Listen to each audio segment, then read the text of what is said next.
नमस्कार मित्रांनो, मी संदीप हुपरीकर. संदीप हुपरीकर या चॅनलवरती तुम्ही जर नवीन असाल तर लाईक, शेअर आणि सबस्क्राईब करा, जेणेकरून तुम्हाला नवीन ऑडिओबुक ऐकायला मिळतील. तर आज आपण पाहणार आहोत रिच डॅड पुअर डॅड या पुस्तकाचे ऑडिओबुक. याचे लेखक आहेत रॉबर्ट कियोसाकी. यामध्ये प्रमुख 6 भाग आहेत. त्यामधील हा भाग पहिला आहे. श्रीमंत लोक पैशासाठी काम करत नाहीत.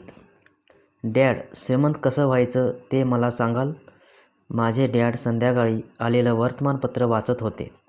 माझा प्रश्न ऐकताच त्यांनी ते खाली ठेवलं आणि विचारलं, पण तुला श्रीमंत का व्हायचं आहे? कारण आज जिमीची आई त्यांच्या नव्या कॅडिलॅक गाडीतून त्यांच्या बीच हाऊसवर विकेंडसाठी गेल्या आहेत. जिमीनं त्यांच्यासोबत त्याच्या 3 मित्रांनाही नेलं, फक्त मला आणि माईकला नेलं नाही. आम्ही गरीब असल्यामुळे आम्हाला बोलावलं नाही, असं तो म्हणाला. म्हणून तुम्हाला नेलं नाही? डॅडनं अविश्वासाने विचारलं. हो, मी म्हणालो. डॅडनं शांतपणे आपलं डोकं हलवलं, खाली घसरलेला चष्मा परत वर घेतला आणि ते वर्तमानपत्र वाचू लागले. मी त्यांच्या उत्तराची वाट पाहत तसाच उभा होतो. ते वर्ष होतं 1956. मी 9 वर्षाचा होतो. काही दैवगतीमुळे मी नेमका श्रीमंत मुलांच्या शाळेत जात होतो.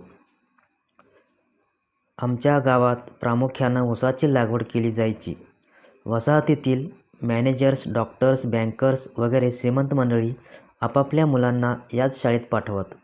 आमची शाळा 1ली ते 6वी पर्यंतची होती. 6वी नंतर मुलं खाजगी शाळेत जात. मी रस्त्याच्या एका बाजूला राहत असल्यामुळे त्या शाळेत जायचो. दुसऱ्या बाजूला राहत असतो तर माझ्यासारखी सर्वसामान्य मुलं ज्या शाळेत जातात तिथं गेलो असतो.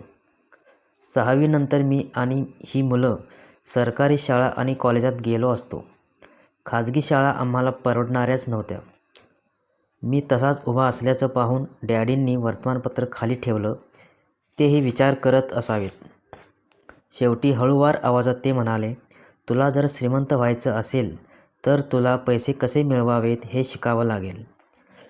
मग कसे मिळवू मी पैसे? मी चटकन विचारले. ते हसत म्हणाले, डोकं वापर. याचा खरा अर्थ होता, मी एवढंच सांगू शकतो किंवा मला माहीत नाही किंवा उगाच काहीतरी प्रश्न विचारू नकोस. भागीदारीची सुरुवात. दुसऱ्या दिवशी सकाळी मी माझा जिवलग मित्र माईकला भेटलो. त्याला डॅडींनी काय उत्तर दिले ते सांगितलं. त्या शाळेत आम्ही दोघंच गरीब होतो. माईकही केवळ नशिबामुळेच या शाळेत आला होता. या शाळेत प्रवेश घेण्यासाठी एक अदृश्य रेघ होती. त्याला कोणीतरी हलकेच धक्का दिला होता, म्हणून आम्ही दोघं तिथं होतो. आम्ही तसे अगदीच गरीब वगैरे नव्हतो, पण इतर मुलांकडे असलेल्या नव्या सायकली, बेसबॉलचे नवे ग्लोव्ज वगैरे गोष्टी आमच्याकडे नव्हत्या.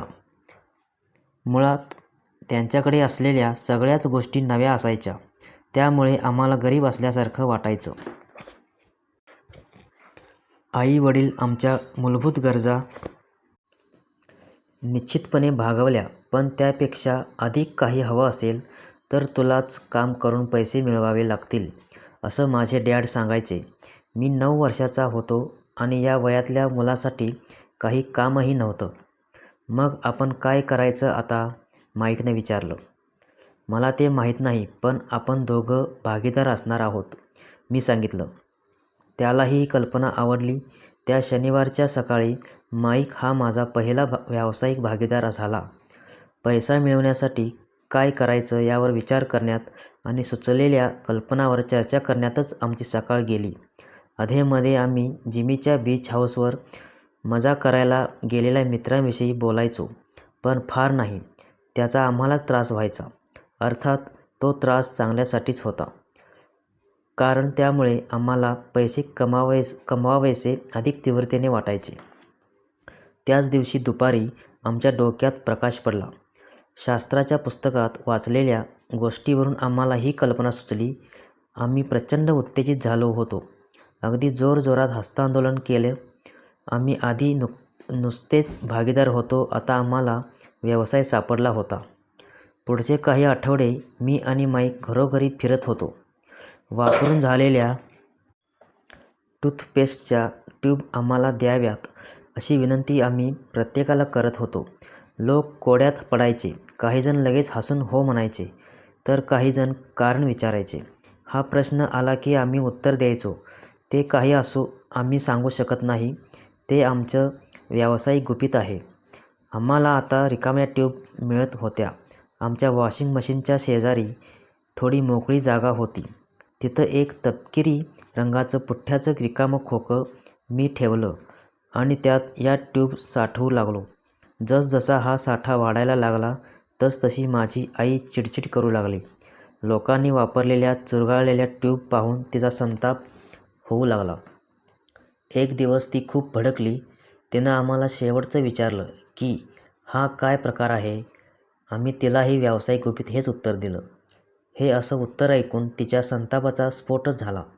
ती म्हणाली, तुम्ही हा जो काही गोंधळ घातला आहे त्याचं ताबडतोब काहीतरी करा, नाहीतर मी हे सगळं उचलून बाहेर फेकून देईन.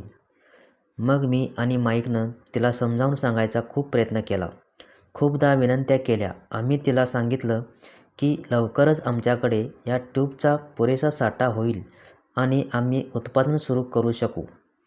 आपल्या काही शेजाऱ्यांच्या पेस्ट संपतच आल्या आहेत, त्यामुळे त्यांच्याकडूनही आम्हाला 2-3 दिवसात ट्यूब मिळतील. खूपदा सांगितल्यावर अखेरीस तिनं आम्हाला एका आठवड्याची मुदत दिली. या अचानक आलेल्या अडचणीमुळे आम्हाला उत्पादन सुरू करण्याची तारीख अलीकडे घ्यावी लागली. त्यामुळे आमच्यावर कामाचा दबाव वाढला. आम्ही त्या वेळेत उत्पादन सुरू करू शकलो नसतो तर आमची पहिली भागीदारी फेकून देण्यात आली असती. शेवटी आम्ही कामाची वाटणी केली. दाताच्या डॉक्टरांनी वारंवार दात घासायला सांगितले आहेत असा प्रचार करण्याची जबाबदारी माईकनं स्वीकारली. तर मी उत्पादन सुरू करण्यासाठी जुळवाजुळव करू लागलो. आमच्या गॅरेजमध्येच आमची कार्यशाळा होती. उत्पादन सुरू केलं होतं. आमची गॅरेजमध्ये काहीतरी खुडबुड सुरू होती. एक दिवस माझे डॅड एका मित्रासह आम्ही काय करतो आहोत ते पाहण्यासाठी आले. या 9 वर्षीय जोडगोळीचं उत्पादनाचं काम पूर्ण जोशात चालू होतं. गॅरेजमध्ये सगळीकडे पांढरी पावडर पसरली होती. एका लांब टेबलावर शाळेतून आणलेल्या पुठ्ठ्याची छोटी खोकी होती.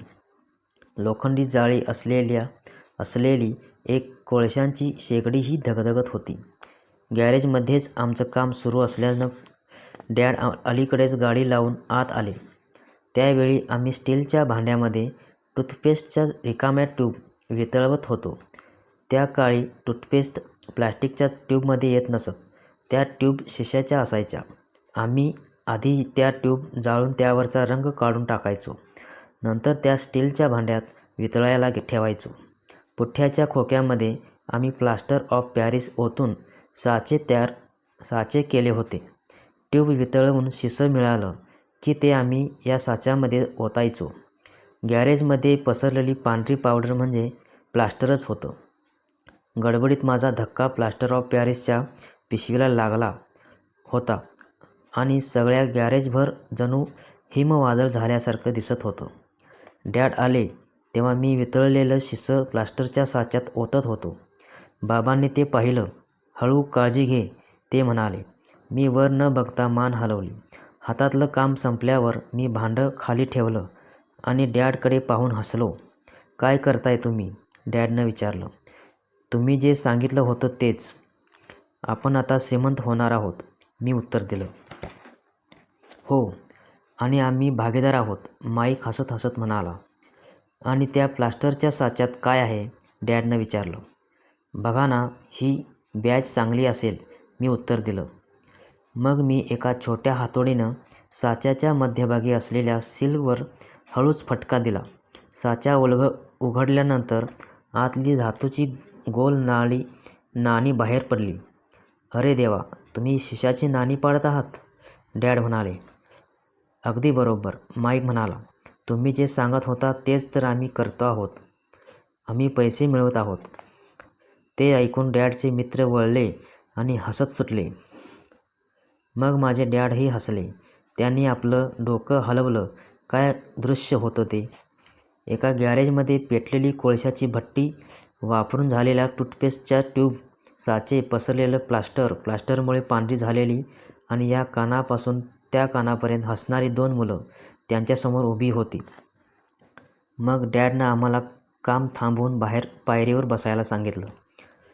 आम्ही तसे बसलो. डॅडही आमच्या शेजारी बसले आणि मंद हसत आम्हाला विचारलं, बनावट वस्तू या शब्दाचा अर्थ तुम्हाला माहीत आहे का?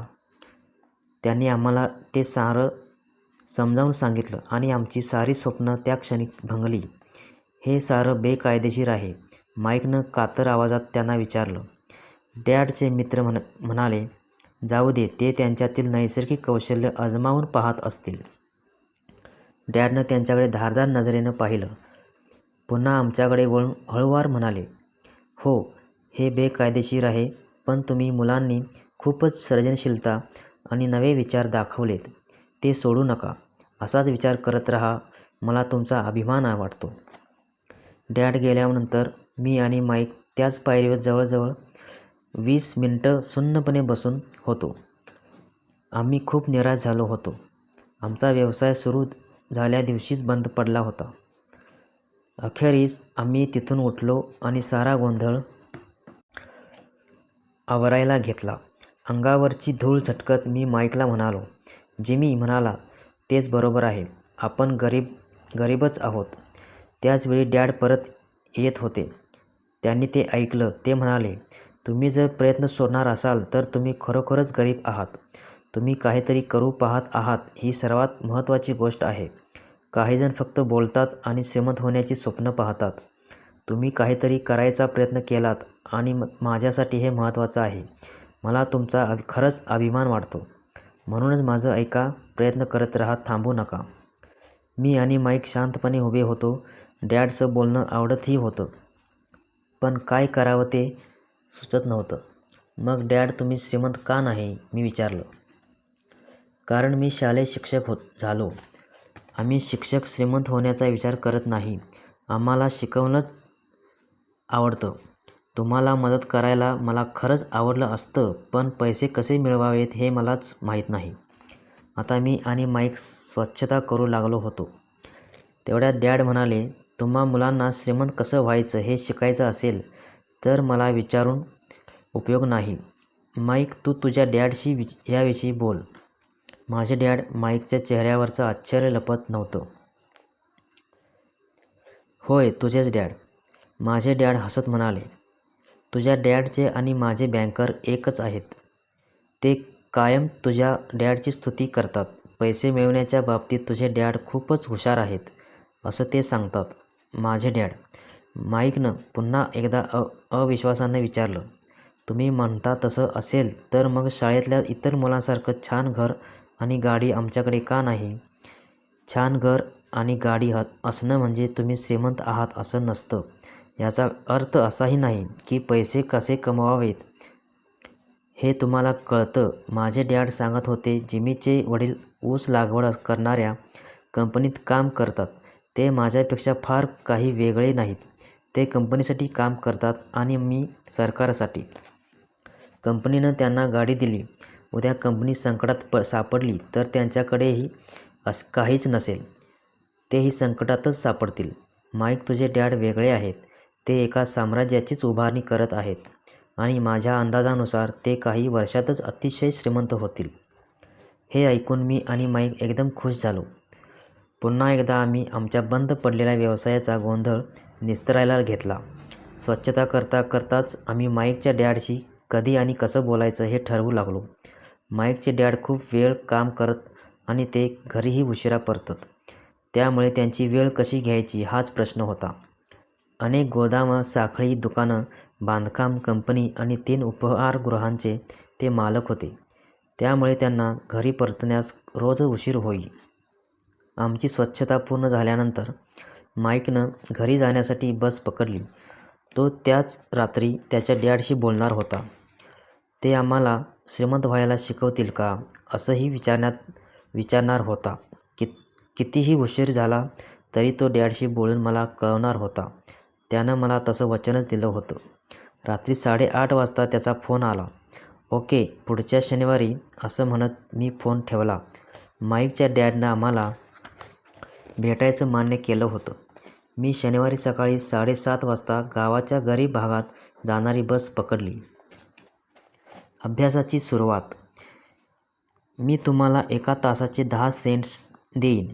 ते वर्ष 1956 असलं तरी त्या काळच्या पगाराच्या मानानंही तासाला 10 सेंट कमीच होते. मायकेल आणि मी त्याच्या डॅडला सकाळी 8 वाजता भेटलो. ते कामात खूपच गुंतलेले होते.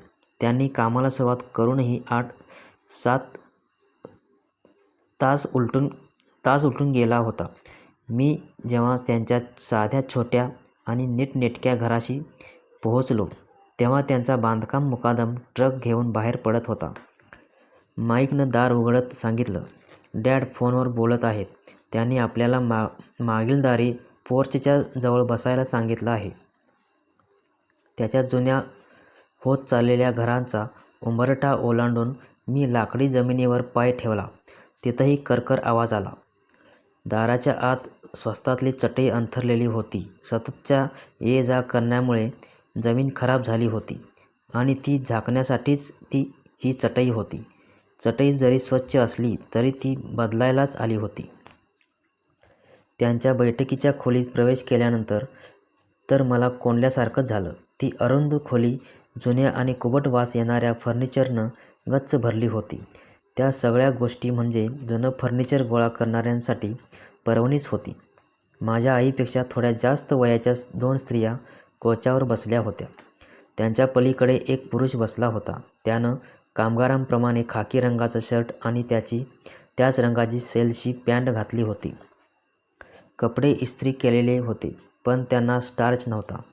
ते माझ्या डॅडपेक्षा साधारण 10 वर्षांनी मोठे असावे, म्हणजे 45 वर्षाचे असतील. मी आणि माईक त्यांच्या जवळून गेलो त्यावेळी ते आमच्याकडे पाहून हसले. आम्ही स्वयंपाकघराकडे गेलो. तिथून पोर्चकडे जाता येत होतं. मीही त्यांच्याकडे पाहून लाजून हसलो. कोण आहेत ते? मी विचारलं. ते माझ्या डॅडसाठी काम करतात. ते वयस्कर गृहस्थ त्यांच्या गोदामाचं काम पाहतात. तर त्या दोघी उपहारगृहाच्या मॅनेजर आहेत. बांधकामावरचा मुकादम तू येतानाच पाहिलास. इथून 50 मैलावर एका रस्त्याचं काम सुरू आहे. तिथं तो काम करतो. कायम हे असंच सुरू असतं? मी विचारलं. माझ्याजवळ बसण्यासाठी खुर्ची ओढत माईक म्हणाला, कायम नाही, पण बहुतेक वेळा. आम्हाला पैसे कसे मिळवायचे हे शिकवाल का? असं मी त्यांना विचारलं. माईक सांगत होता. मग ते काय म्हणाले? मी सावध जिज्ञासेने विचारलं. आधी त्यांच्या चेहऱ्यावर गमतीदार हसू उमटलं. मग ते म्हणाले, मी तुम्हाला ऑफर देतो.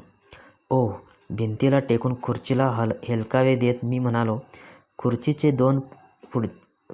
पुढचे पाय वर होते आणि मागच्या पायावर सारं वजन होतं. माईकही तसाच बसला होता. कसली ऑफर देणार आहेत ते? मी विचारलं. माहीत नाही, पण आता बोलवतीलच ते. तेवढ्यात माईकचे डॅड जुनाट पडद्याआडून एकदम आमच्यासमोर आले.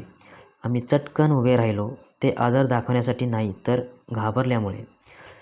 मग मुलांनो, तयार? त्याने दुसरी खुर्ची ओढत विचारलं. त्यांच्यासमोर बसण्यासाठी आम्हीही आमच्या खुर्च्या ओढल्या आणि मानेनेच होकार दिला. ते 6 फूट उंच होते आणि वजन 200 पाऊंड तरी असावं. माझे डॅड त्यांच्यापेक्षाही उंच आणि साधारण तेवढ्याच वजनाचे होते. फक्त ते माईकच्या डॅडपेक्षा 5 वर्षांनी मोठे होते. ते दिसायला साधारण सारखे असले तर विचार वेगळे होते. उत्साह मात्र समान होता. रॉबर्ट, माईक मला सांगत होता की तुला पैसे कसे मिळवायचे हे शिकायचं आहे. मी लगेच होकारार्थी मान हलवली खरी, पण मनात थोडीशी भीती होती. ओके, मग माझी ऑफर ऐका. मी तुम्हाला शिकवेन, पण शाळेत वर्गात शिकवतात तसं नाही. तुम्ही माझ्यासाठी काम करा, मी तुम्हाला शिकवेन. काम न करता मी काही शिकवणार नाही. शाळेतल्याप्रमाणे तुम्ही एका जागी बसून राहाल आणि मी शिकवेन असं तुम्हाला वाटत असेल तर तसं काही होणार नाही. माझ्या दृष्टीनं ते वेळ वाया घालवणं आहे. त्यामुळे शिकायचं असेल तर काम करावंच लागेल. माझी हीच ऑफर आहे. स्वीकारा किंवा सोडून द्या." "मी एक प्रश्न विचारू?" मी विचारलं. "नाही, स्वीकारा किंवा सोडून द्या. माझ्यामागे खूप कामं आहेत. माझा वेळ वाया घालवू नका. तुम्ही जर निर्णयच घेऊ शकत नसाल तर पैसे कसे मिळवायचे हे तुम्ही कधीच शिकू शकणार नाही. संधी येतात आणि जातात. त्यामुळे वेगानं निर्णय घेणं हेही एक कौशल्यच आहे. आता ही तुमच्यासमोर एक संधीच उभी आहे आणि मुळात ती तुम्हालाच हवी होती. तुमच्याकडे 10 सेकंद आहेत. शाळा सुरू करायची की बंद हे तुम्हीच ठरवा." माईकचे डॅड खट्याळपणे म्हणाले. "मी स्वीकारतो. मी स्वीकारतो." मी आणि माईक एकापाठोपाठ म्हणालो.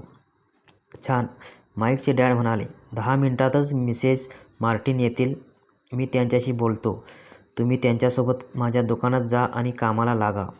मी तुम्हाला तासाला 10 सेंट देईन आणि तुम्हाला दर शनिवारी 3 तास काम करावं लागेल. पण आज आमची सॉफ्टबॉलची मॅच आहे." मी म्हणालो. "स्वीकार कर किंवा सोडून दे." माईकचे डॅड जरा कठोर आवाजात बोलले. "मॅच खेळण्यापेक्षा शिकणं आणि काम करण्याची निवड करत." मी म्हणालो. "मी स्वीकार करतो." 30 सेंट्स नंतर एका सुरेख शनिवारी सकाळी 9 वाजता मी आणि माईक मिसेस मार्टिनसोबत काम करत होतो. त्या स्वभावानं अगदी गरीब आणि दयाळू होत्या. त्या म्हणायच्या की माईक आणि माझ्याकडे पाहून त्यांना त्यांच्या मुलांची आठवण येते. त्यांची दोन्ही मुलं मोठी झाल्यानंतर घर सोडून निघून गेली होती. त्यांचा कष्ट करण्यावर खूप विश्वास होता आणि त्या आम्हाला सतत कामात ठेवत असत. त्या स्वभावानं मऊ असल्या तरी काम करून घेण्याबाबतीत कडक होत्या. त्या 3 तासात त्या आम्हाला शेल्फवरून हवाबंद असलेले डबे खाली काढून स्वच्छ पुसून पुन्हा जागीच ठेवायला लावायच्या. हे अतिशय कंटाळवाणं आणि नीरस काम होतं. माईकचे डॅड, ज्यांना मी माझे श्रीमंत डॅड म्हणतो, त्यांच्या मालकीच्या खूप मोठं पार्किंग असलेल्या 9 सुपर शॉपी होत्या. सकाळी 7 ते रात्री 11 वाजेपर्यंत उघड्या असणाऱ्या हल्लीच्या 7 ते 11 दुकानांनी ती सुरुवातीची आवृत्ती होती. अगदी घराजवळची किराणामालाची दुकानं, तिथं लोक दूध, ब्रेड, बटर आणि सिगारेट्स विकत घेत. हवाईमध्ये एअर कंडिशनर येण्याआधीचे ते दिवस होते. उष्णतेमुळे दुकानांची दारं बंद करता येत नसत. पार्किंग आणि रस्त्याकडे तोंड असलेली दारं उघडी ठेवावी लागत. त्यामुळे रस्त्यावरून गाडी गेली की, पार्किंगमध्ये गाडी आली की दुकानात धूळ येई. तर एअर कंडिशनर येईपर्यंत आमची नोकरी टिकणारी होती. त्यानंतर 3 आठवडे मी आणि माईक ठरलेल्या वेळी मिसेस समोर हजर व्हायचो आणि 3 तास काम करायचो. दुपारी काम संपलं की त्या आमच्या हातावर 10 सेंट्स 3 नाणी ठेवायच्या. वयाच्या 9व्या वर्षी 3 सेंट्ससाठी शनिवारी सकाळी 3 तास काम करणं नक्कीच उत्साहवर्धक नव्हतं. त्या काळी कॉमिक पुस्तकं 10 सेंट्सना मिळत. मी माझे 30 सेंट्स त्या पुस्तकावरच खर्च करायचो आणि घरी परतायचो. 4थ्या आठवड्यातील बुधवारपर्यंत मी हे काम सोडून देण्याच्या विचारापर्यंत आलो होतो. माईकचे डॅड पैसे कसे मिळवायचे हे शिकवणार असल्यामुळे मी हे काम करायला तयार झालो होतो. आता मात्र मी तासाला 10 सेंट्सचा गुलाम झालो होतो. त्या पहिल्या शनिवारनंतर तर मी माईकच्या डॅडला पाहिलेलंही नव्हतं. "मी हे थांबवतो आहे," मी जेवताना माईकला सांगितलं. आमचं शाळेतलं जेवण अगदीच सामान्य होतं. शाळाही नीरस होती आणि शनिवारही मोकळा राहिलेला नव्हता. आकर्षण होतं ते फक्त 30 सेंट्सचं. माझं बोलणं ऐकून माईक हसला. "का हसलास?" मी माईकला चिडून विचारलं. डॅड म्हणाले, "असंच घडेल. तू थांबण्यासाठी तयार असशील तर ते तुला भेटतील." तो म्हणाला. "काय?" मी संतापून विचारलं. "ते मला वीट येण्याची वाट पाहत आहेत का?" "तसंच काहीतरी असावं." माईक सांगू लागला. "माझे डॅड थोडे वेगळे आहेत. त्यांची शिकवण्याची पद्धत तुझ्या डॅडपेक्षा वेगळी आहे. तुझे डॅड आणि मॉम भाषण ठोकतात आणि माझे डॅड शांत असतात. ते खूप कमी बोलतात. तू फक्त शनिवारपर्यंत थांब. मी त्यांना तू तयार असल्याचं सांगेन." "तुला असं म्हणायचं आहे का की त्यांनी त्यासाठीच हे सारं केलं?" "कदाचित तसंही असू शकेल. डॅड तुला शनिवारी समजावून सांगतील." शनिवारी रांगेत मी आता आल्या प्रसंगाला धैर्याने तोंड देणार होतो. तशी तयारीही केली होती. माझे खरे डॅड म्हणजे गरीब डॅड त्यांच्यावर संतापले होते. ही बालमजुरी आहे आणि त्यांची चौकशीच करायला हवी असं त्यांचं म्हणणं होतं. ते मला म्हणाले की मी तासाला 25 सेंटची मागणी करावी आणि ती वाढ मिळत नसेल तर सरळ काम सोडून द्यावं. ही असली कामं करण्याची तुला गरज नाही, त्याने रागावून सांगितलं.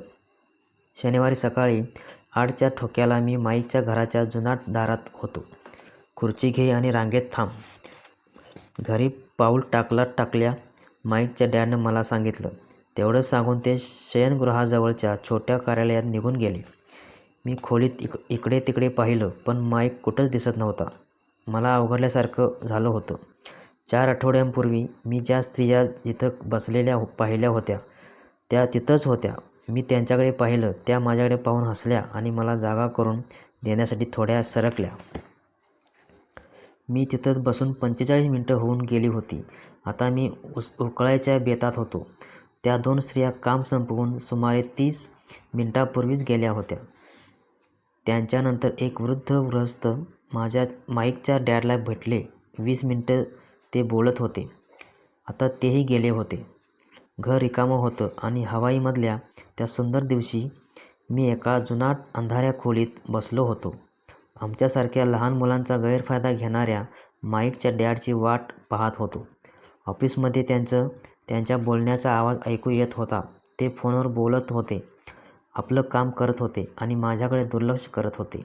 मला ते सारं जाणवत होतं. शेवटी मी कंटाळून आणि संतापून निघून जाण्याचा विचार करत होतो, पण काही कारणानं थांबलो. शेवटी त्यानंतर 15 मिनिटांनी बरोबर 9 वाजता श्रीमंत डॅड त्यांच्या ऑफिसच्या बाहेर आले. काहीच बोलले नाहीत. त्यांनी मला त्यांच्या त्या रंगहीन आणि काळोख्या ऑफिसमध्ये येण्याची खूण केली. ऑफिसच्या खुर्चीत बसून गोल फिरत ते मला म्हणाले, तुला वाढ हवी आहे, नाहीतर तू सोडून जाशील. आपलं जे ठरलं होतं त्यातल्या तुमच्याकडच्या भागाचं पालन तुम्हीच केलेलं नाही.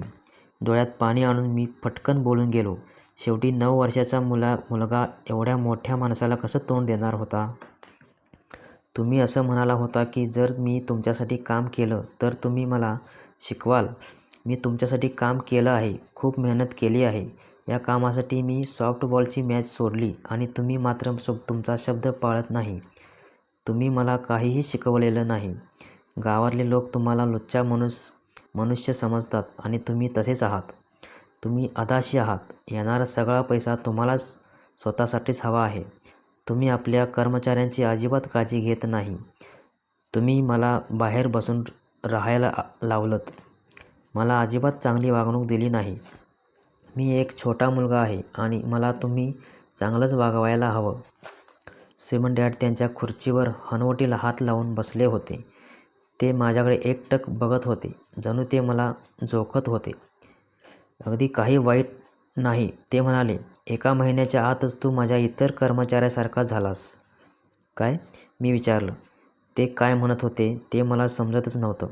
मी माझं गाऱ्हाणं सुरूच ठेवलं. मला वाटलं की आपल्या कराराचा तुमचा भाग तुम्ही पाळाल, मला शिकवाल, पण त्याऐवजी तुम्ही माझा छळ करत आहात.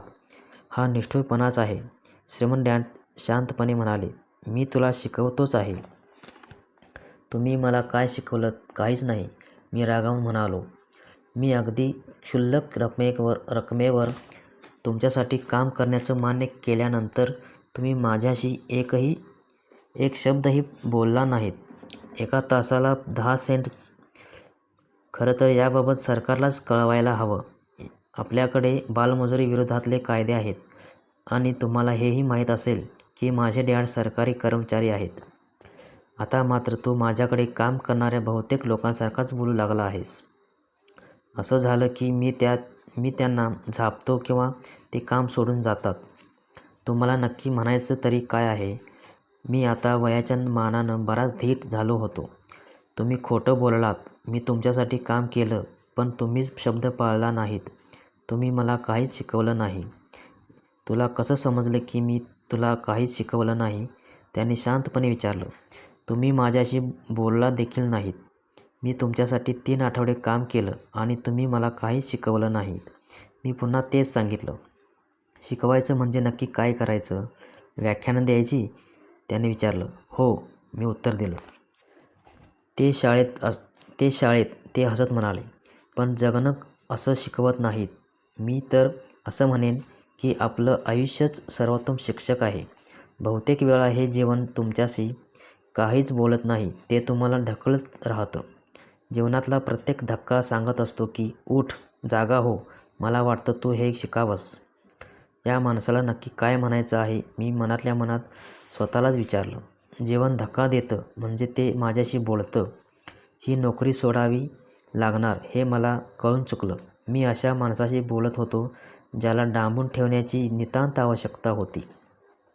तू जर या जीवनाकडून, जगण्याकडून ज्ञान मिळवलंस तर उत्तम प्रगती करशील आणि नाही मिळवलंस तरी ते तुला धक्के देत राहतील. काहीजण धक्क्याने चिडतात, घाबरतात आणि मागे सरकतात. अर्थात ते मागे सरतात ते त्यांच्या मालकाविरुद्ध किंवा नोकरी, पती किंवा पत्नीविरुद्ध. आपलं आयुष्यच आपल्याला धक्का देते, काहीतरी सांगू पाहते, हेच त्यांना समजतच नाही. ते नक्की काय बोलत आहेत हे मला समजत नव्हतं. आपल्या साऱ्यांना हे आयुष्यच धक्के देत असतात. काहीजण लढतात तर काहीजण सोडून देतात. लढा देणारे अशा प्रत्येक धमक्यांना स्वागत करतात.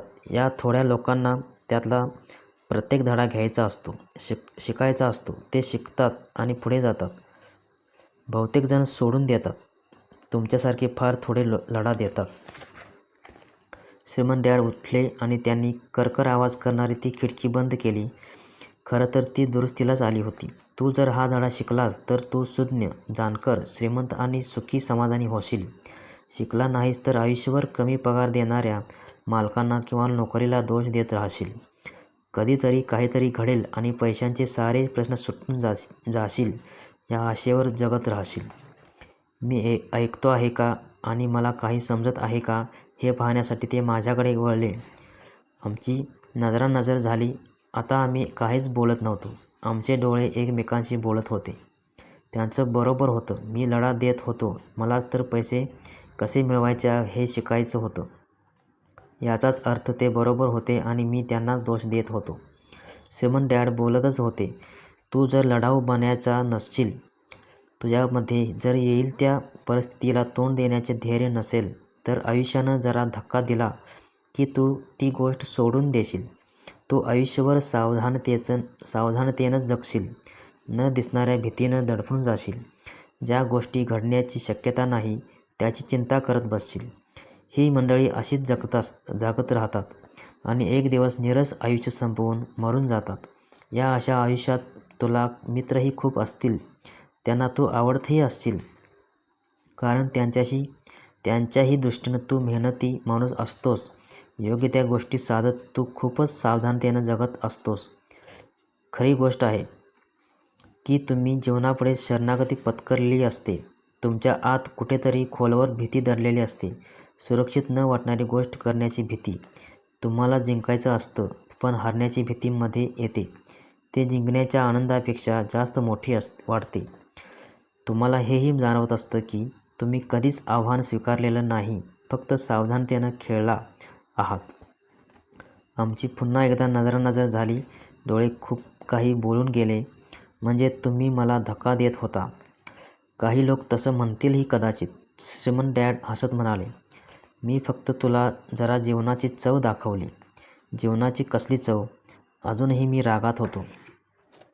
पण अधिक बोलण्याची, त्यांच्याकडून जाणून घेण्याची इच्छा ही तेवढीच तीव्र होती. आता मी शिकायलाही तयार होतो. हे बघ, माझ्याकडे 150 कर्मचारी आहेत, काम करतात. एवढ्या लोकांमध्ये तुम्ही दोघंच मला असे भेटलात की त्यांनी पैसे कसे मिळवायचे हे शिकण्याची इच्छा व्यक्त केली. बाकी कोणी मला याबाबत काही विचारलेलं नाही. त्यांना कधी पैशाविषयी जाणून घ्यावंसं वाटलं नाही. म्हणूनच हे सारे आयुष्यातले मोलाची वर्ष पैशासाठी काम करण्यात घालवतील. पण त्यांना पैसा हा प्रकार नक्की काय आहे, तो कसा मिळवायचा, वाढवायचा हे कधीच समजणार नाही. आता मात्र मी त्यांचं बोलणं मन लावून ऐकत होतो. मला माईकनं तुझ्याबद्दल सांगितलं. तुला पैसे कसे मिळवायचे हे शिकायचं आहे, असं तो म्हणाला. मी तुम्हाला शिकवायचं ठरवलं त्यासाठी वास्तवातला म्हणजे खऱ्याखुऱ्या आयुष्यातला अभ्यासक्रम तयार करू लागलो. मी तुमच्याशी दम लागेपर्यंत बोललोही असतो, पण माझ्या लक्षात आलं की तुझी ऐकून घेण्याची तयारी नाही. मग मी ठरवलं की तुला एक धक्का बसूच दे, त्यानंतरच तू माझं ऐकशील. म्हणून मी तुला 10 सेंट्स दिले. 10 सेंट्ससाठी तासभर काम करून मी कोणता धडा शिकलो? मी विचारलं. की तुम्ही शोषणकर्ते आहात, कामगारांचं शोषण करत असता हे. श्रीमंत डॅडनं खुर्चीतच एक हेलकावा घेतला आणि ते मनापासून हसले. जरा वेळानं हसणं थांबून म्हणाले, तू तुझं मत बदलावंस हे चांगलं. तुझ्या पुढची अडचण मीच आहे असा विचार करून मला दोष देणं आधी थांबव. तू असाच विचार करत असशील तर आधी तुला बदलणं हे माझं काम असेल. मुळात तुझ्या पुढची अडचण तूच आहेस हे लक्षात घे, याचा स्वीकार कर. तसं केलंस तरच तू बदलू शकतोस, काहीतरी शिकू शकतोस आणि शहाणा होऊ शकतोस. बहुतेक लोकांना वाटतं की बरोबर आहेत आणि जगातल्या सगळ्यांनी बदलायला हवं. आपलं काहीतरी चुकतंय आणि आपण बदलायला हवं हे त्यांच्या लक्षातच येत नाही. आणि मी सांगतो ते लक्षात ठेव. सगळ्यांनी बदलण्यापेक्षा आपणच बदलणं जास्त सोपं असतं. मला काहीच समजत नाही, मी म्हणालो. सोपं आहे. तुझ्यासमोरच्या अडचणींसाठी तू मला दोष देणं थांबव, श्रीमंत डॅड म्हणाले. पण तुम्ही मला फक्त 10 सेंट देता, मी म्हणालो. मग तू शिकतोस तरी काय? श्रीमंत डॅडनं हसतच विचारलं. हेच की तुम्ही शोषक आहात, मी देखील हसत म्हणालो. बघ, पुन्हा तू तसा विचार करतो आहेस. तुझ्या दृष्टीनं तुझ्या पुढची मोठी अडचण मीच आहे, पण तुम्ही आहातच. तुला असंच वाटत असेल तर तू काहीच शिकू शकणार नाहीस. समजा तुझं म्हणणं मी मानलं तर तुझ्यासमोर काय पर्याय आहे? तुम्ही जर मला जास्त पैसे दिले नाहीत किंवा माझा सन्मान राखला नाहीत आणि मला शिकवलं नाहीत तर मी काम सोडेन. तुझं मत तू चांगल्या प्रकारे मांडलंस, ते म्हणाले. आणि बहुतेक जण हेच करतात. ते सोडून जातात, दुसरी नोकरी, चांगली संधी आणि जास्त पगाराचा शोध घेऊ लागतात. पण असं केल्यामुळे तुझ्या पुढचे प्रश्न सुटतील असं वाटत असेल तर ते चूक आहे. बहुसंख्य वेळा असं काहीही होत नाही. मग हा प्रश्न कसा सुटेल? हे तासाला किरकोळ 10 सेंट्स द्यायचे आणि एक स्मित हास्य यावर कसं चालेल, मी विचारलं. श्रीमंत डॅड हसले. इतर लोक हेच तर करतात. या पगारात भागणार नाही, त्यांना झगडावंच लागेल हे ठाऊक असूनही ते पगाराचा चेक स्वीकारतात. ते फक्त वाढ होण्याची वाट पाहत राहतात. पगार वाढला की आपल्या पुढचे प्रश्न सुटतील असंच त्यांना वाटत राहतं. बहुतेक जण हे असंच करतात. काही जण आणखी एखादी नोकरी करतात, जास्त कष्ट करतात आणि पुन्हा कमी रकमेचाच चेक हाती त्यांच्या वाट्याला येतो. मी जमिनीकडे टक लावून पाहत होतो.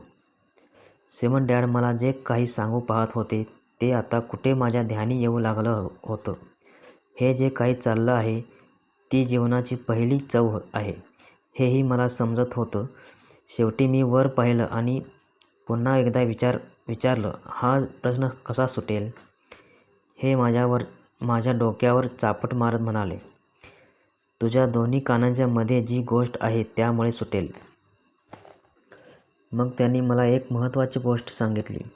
त्यामुळे मात्र ते त्यांच्या इतर कर्मचाऱ्यांपेक्षा आणि माझ्या गरीब डॅडपेक्षा वेगळे होते. त्याचमुळे पुढे ते हवाईतील श्रीमंत व्यक्ती म्हणून गणले गेले होते. मात्र माझे उच्च शिक्षित डॅड आयुष्यभर आर्थिक परिस्थितीशी झगडत राहिले होते. त्यांच्या या अद्वितीय दृष्टिकोनामुळेच साऱ्या जीवनातच फरक घडून आला होता. त्यांचं हे मत ते मला सतत सांगत असत. यालाच मी धडा क्रमांक 1 असं म्हणतो. गरीब आणि मध्यमवर्गीय पैशासाठी काम करतात, श्रीमंतांजवळ पैसा त्यांच्यासाठी काम करतो. त्या शनिवारच्या सकाळी मी अगदी वेगळा आणि खूप महत्त्वपूर्ण दृष्टिकोन जाणून घेण्याचा प्रयत्न करत होतो.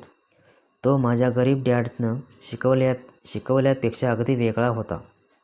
वयाच्या 9व्या वर्षी मला ही जाणीव झाली की माझ्या या दोन्ही डॅडना माझं शिक्षण तितकंच महत्त्वाचं वाटत होतं. मी अभ्यास करावा असा या दोघांचाही आग्रह होता. फरक विषयांमध्ये होता.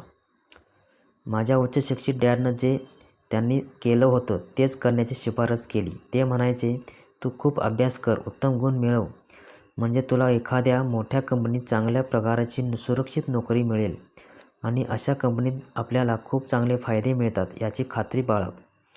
दुसरीकडे श्रीमंत डॅडना वाटायचं की मी पैसे कसे काम करतात हे शिकावं. मी एकदा ते शिकलो की पैसेच माझ्यासाठी काम करू लागतील आणि हे शिक्षण 4 भिंतीमध्ये होत नाही तर भिंतीच्या बाहेरच्या जगात होतं. श्रीमंत डॅडनं माझा पहिला धडा चालू ठेवला. तासाला 10 सेंट्सवर काम करावं लागतं म्हणून तू चिडलास याचा मला आनंद झाला. तुला जर राग आला नसता तर तू परिस्थितीचा स्वीकार केला असतास तर मी तुला सांगितलं असतं की तुला शिकवणं शक्य नाही. हे बघ, खरोखरच शिकायचं असेल तर त्यासाठी शक्ती आणि पराकोटीची तीव्र इच्छा लागते. या सूत्रांचा सगळ्यात मोठा हिस्सा आहे क्रोध. तीव्र भावनेसाठी क्रोध आणि निष्ठा या भावना एकत्रितपणे हव्यात. पैशांचा विषय असेल तर बहुतेक जण सुरक्षित खेळतात आणि निश्चित होतात. तीव्र भावना त्यांना दिशा न देता भीती देते. म्हणूनच लोक कमी पगाराची नोकरी स्वीकारतात का? मी विचारलं. हो, श्रीमंत डॅड म्हणाले. काही लोक म्हणतात की मी कामगारांची पिळवणूक करतो कारण मी सरकार किंवा एखाद्या कंपनी एवढा पगार देत नाही. मी उलट म्हणतो, माझ्या मते ही मंडळी स्वतःचीच पिळवणूक करून घेत असतात. ती त्यांची भीती आहे की माझी नाही. मग आपण त्यांना जास्त पगार द्यावा असं तुम्हाला वाटत नाही का? नाही, मला तसं वाटत नाही आणि जास्त पैसे देऊनही त्यांचे प्रश्न सुटणार नाहीत. तुझ्या डॅडकडेच पहा ना, ते खूप पैसे मिळवतात पण ते त्यांना पुरत नाहीत. खूप पैसे मिळूनही बहुतेकांच्या डोक्यावर कर्ज असतं. म्हणूनच तासाला 10 सेंट्स. मी हसत म्हणालो. हा धड्याचाच एक भाग होता. अगदी बरोबर, श्रीमंत डॅड हसून म्हणाले. हे पहा, तुझे डॅड शाळेत गेले, त्यांनी उत्तम दर्जाचे शिक्षण घेतले, ते उत्तम नोकरीसाठीच. त्यांनी ती मिळवली देखील. तरीसुद्धा त्यांच्यासमोर आर्थिक प्रश्न आहेतच. पैशाविषयी त्यांना शाळेत काहीच शिकवलं नाही. हेच यामागचं कारण आहे आणि पैशासाठी काम करण्यावरच त्यांचा विश्वास आहे हे दुसरं कारण. पैशासाठी काम करण्यावर तुमचा विश्वास नाही? मी विचारलं. नाही, खरंच नाही, श्रीमंत डॅड म्हणाले. तुम्हाला जर पैशासाठीच काम करायचं असेल तर शाळेत राहा. हेच शिकण्यासाठी ती चांगली जागा आहे. तुला जर पैसा तुझ्यासाठी कसं काम करेल हे शिकायचं असेल तर ते मी तुला शिकवेन. अर्थात हे शिकायची तुझी तीव्र इच्छा असेल तरच. हे तर प्रत्येकाला शिकायचं असेल. मी म्हटलं. नाही, श्रीमंत डॅड म्हणाले. याचं साधं कारण म्हणजे पैशासाठी काम करायला शिकणं सोपं असतं. विशेषतः पैशांचा विषय काढल्यावर. जर तुम्हाला भीतीचीच भावना वाटत असली तर नक्कीच. मला काहीच समजत नाही. मी कपाळावर आठ्या घालत म्हणालो. आता त्याचा विचारही करू नकोस आणि काळजीही. फक्त हे लक्षात ठेव की बहुतेक जण असुरक्षिततेच्या भीतीपोटीच नोकरी करत राहतात. ही भीती बिलांचे पैसे देण्याविषयीची नसते तर नोकरी जाण्याची असते. गाठीशी पुरेसा पैसा नसल्याची असते. काहीतरी नव्याने सुरू करण्याची असते. व्यवसाय किंवा नोकरीसाठी अभ्यास करायचा आणि नंतर पैशासाठी काम करायचं, याचीच किंमत ते मोजत असतात. बहुतेक जण पैशांचे गुलाम होतात आणि नंतर मालकावर रागावतात. पैसा तुमच्यासाठी कसा काम करतो हे शिकण्याचा अभ्यासक्रम वेगळा आहे. आहे का? मी विचारलं. पूर्णपणे, ते उत्तरले. अगदी संपूर्णपणे. आता आम्ही निशब्द होतो. माझ्या मित्रांचा बेसबॉल लिटिल लीगचा सामनाही सुरू झालेला असेल. त्या दिवशी कोणत्या तरी कारणामुळे मी 10 सेंट्सवर काम करण्याचं ठरवलं. त्या निर्णयाबद्दल मी आता कृतज्ञ होतो. मला जाणीव झाली की मी आता जे काही शिकणार आहे ते माझ्या मित्रांना शाळेत कधीच शिकायला मिळणार नव्हतं. श्रीमंत डॅडनं विचारलं. शिकण्यासाठी तयार? 100%, मी हसत म्हणालो. मी माझं वचन पाळलं आहे. मी तुला अप्रत्यक्षपणे शिकवत होतो. श्रीमंत डॅड म्हणाले. पैशासाठी काम करणं म्हणजे नक्की काय याची चव तू वयाच्या 9व्या वर्षीच घेतली आहेस. गेल्या महिन्याला 50 वर्षांनी गुण आणि आता तूच विचार कर की बहुतेकजण आयुष्यभर काय करत असतील. मला काहीच समजत नाही, मी म्हणालो. मला भेटण्यासाठी तुला इतरांसोबत थांबावं लागलं, माझी वाट पाहावी लागली. तेव्हा तुला काय वाटलं? खूप वाईट. पैशासाठी काम करण्याची निवड केली तर हे असंच आयुष्य वाटायला येतं, ते सांगत होते. आणि जेव्हा मिसेस मार्टिननं 3 तास काम केल्यानंतर हाती 30 सेंट्स ठेवले तेव्हा तेव्हा काय वाटलं? तेव्हा वाटलं की हे काहीच नाही. मी खूप निराश झालो होतो. आपल्या पगाराचा चेक हाती पडल्यानंतर बहुसंख्य कर्मचाऱ्यांना हे असेच वाटतं. तुला तरी 100% रक्कम मिळाली होती त्यांच्या हाती, तरी तीही पडत नाही. त्यांच्या पगारातून कर आणि इतर वजावटही होत असते. म्हणजे तुम्हाला असं म्हणायचं आहे का की बहुसंख्य कामगारांना त्यांचा पूर्ण पगारही मिळत नाही? मी आश्चर्याने विचारलं. नक्कीच नाही. सगळ्यात आधी सरकार त्याचा वाटा काढून घेतं. ते कसं काय? म्हणजे कसं करतात ते? मी विचारलं. करांच्या माध्यमातून, सेवन डॅडनं उत्तर दिलं. तुम्ही जेव्हा पैसे कमावतात तेव्हा त्यावर कर द्यावा लागतो. ते खर्च करतात तेव्हाही कर लागतो. जेव्हा बचत करतात तेव्हा बचतीवरही कर असतो. आणि तुम्ही जेव्हा मरण पावतात तेव्हाही कर असतोच. लोक सरकारला असं का करू देतात? श्रीमंत देत नाहीत, ते म्हणाले. गरीब आणि मध्यमवर्गीय कर देतात. मी तुम्हाला पैजेवर सांगतो. मी तुझ्या डॅडपेक्षा जास्त कमावतो, तरी देखील तेच माझ्यापेक्षा जास्त कर भरतात. हे कसं शक्य आहे? हे बोलणं आता माझ्या 9 वर्षाच्या मेंदूच्या आकलनापलीकडे चाललं होतं. एखादी व्यक्ती सरकारला कसं करू देईल हेच मला समजत नव्हतं. सिमन डॅड शांत होते. मी त्यांच्या सांगण्याकडे लक्ष द्यावं, मध्ये मध्ये बोलू नये असं त्यांना वाटत असावं. शेवटी मी शांत झालो. मी जे काही ऐकलं होतं ते मला आवडलं नव्हतं. मला हे माहीत होतं की माझे डॅड त्यांना भराव्या लागणाऱ्या करांविषयी सतत तक्रार करायचे. फक्त त्यापुढे ते काहीच करत नसत. म्हणजे आयुष्य त्यांना धक्का देत होतं का? श्रीमंत डॅड आता खुर्चीवर संथपणे हेलकावे घेत होते आणि माझ्याकडेच पाहत होते. शिकायला तयार आहेस? त्यांनी विचारलं. मी होकारार्थी मान हलवली. हे पहा, मी आत्ताच म्हणालो त्याप्रमाणे या अभ्यासक्रमात शिकण्यासारखं खूप काही आहे. पैसा तुमच्यासाठी कसा काम करेल हा तर आयुष्यभराचाच अभ्यास आहे. बहुसंख्य लोक 4 वर्षासाठी महाविद्यालयात जातात आणि त्यांचं शिक्षण तिथंच संपवतं. पैशाविषयीचा माझा अभ्यास आयुष्यभर केला तरी पुरणार नाही, हे मला पक्कं माहीत आहे. कारण जेवढं ज्ञान मिळेल त्यापेक्षा जास्त मिळवण्याचा मी प्रयत्न करतो. बहुसंख्य लोक या विषयाचा अभ्यासच करत नाहीत. ते कामावर जातात, पगार घेतात, खर्च भागवतात, बस या उपर. आपल्याला पैशाची समस्या कशी काय असा विचार ते करत बसतात.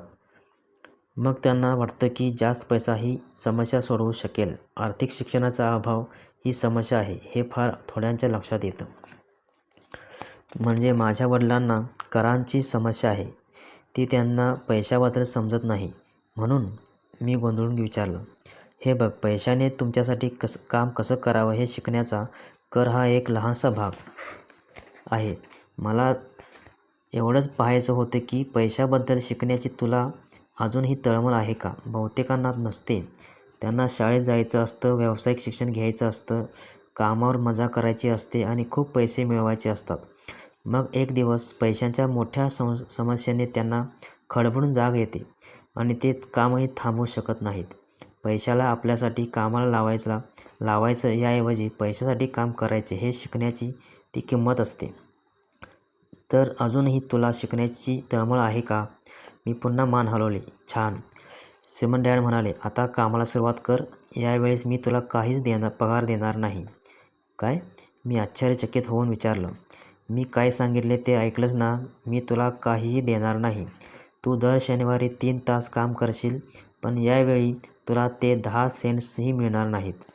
तूच म्हणालास ना की तुला पैशासाठी काम न करणं शिकायचं आहे, म्हणूनच मी तुला पैसे देणार नाही.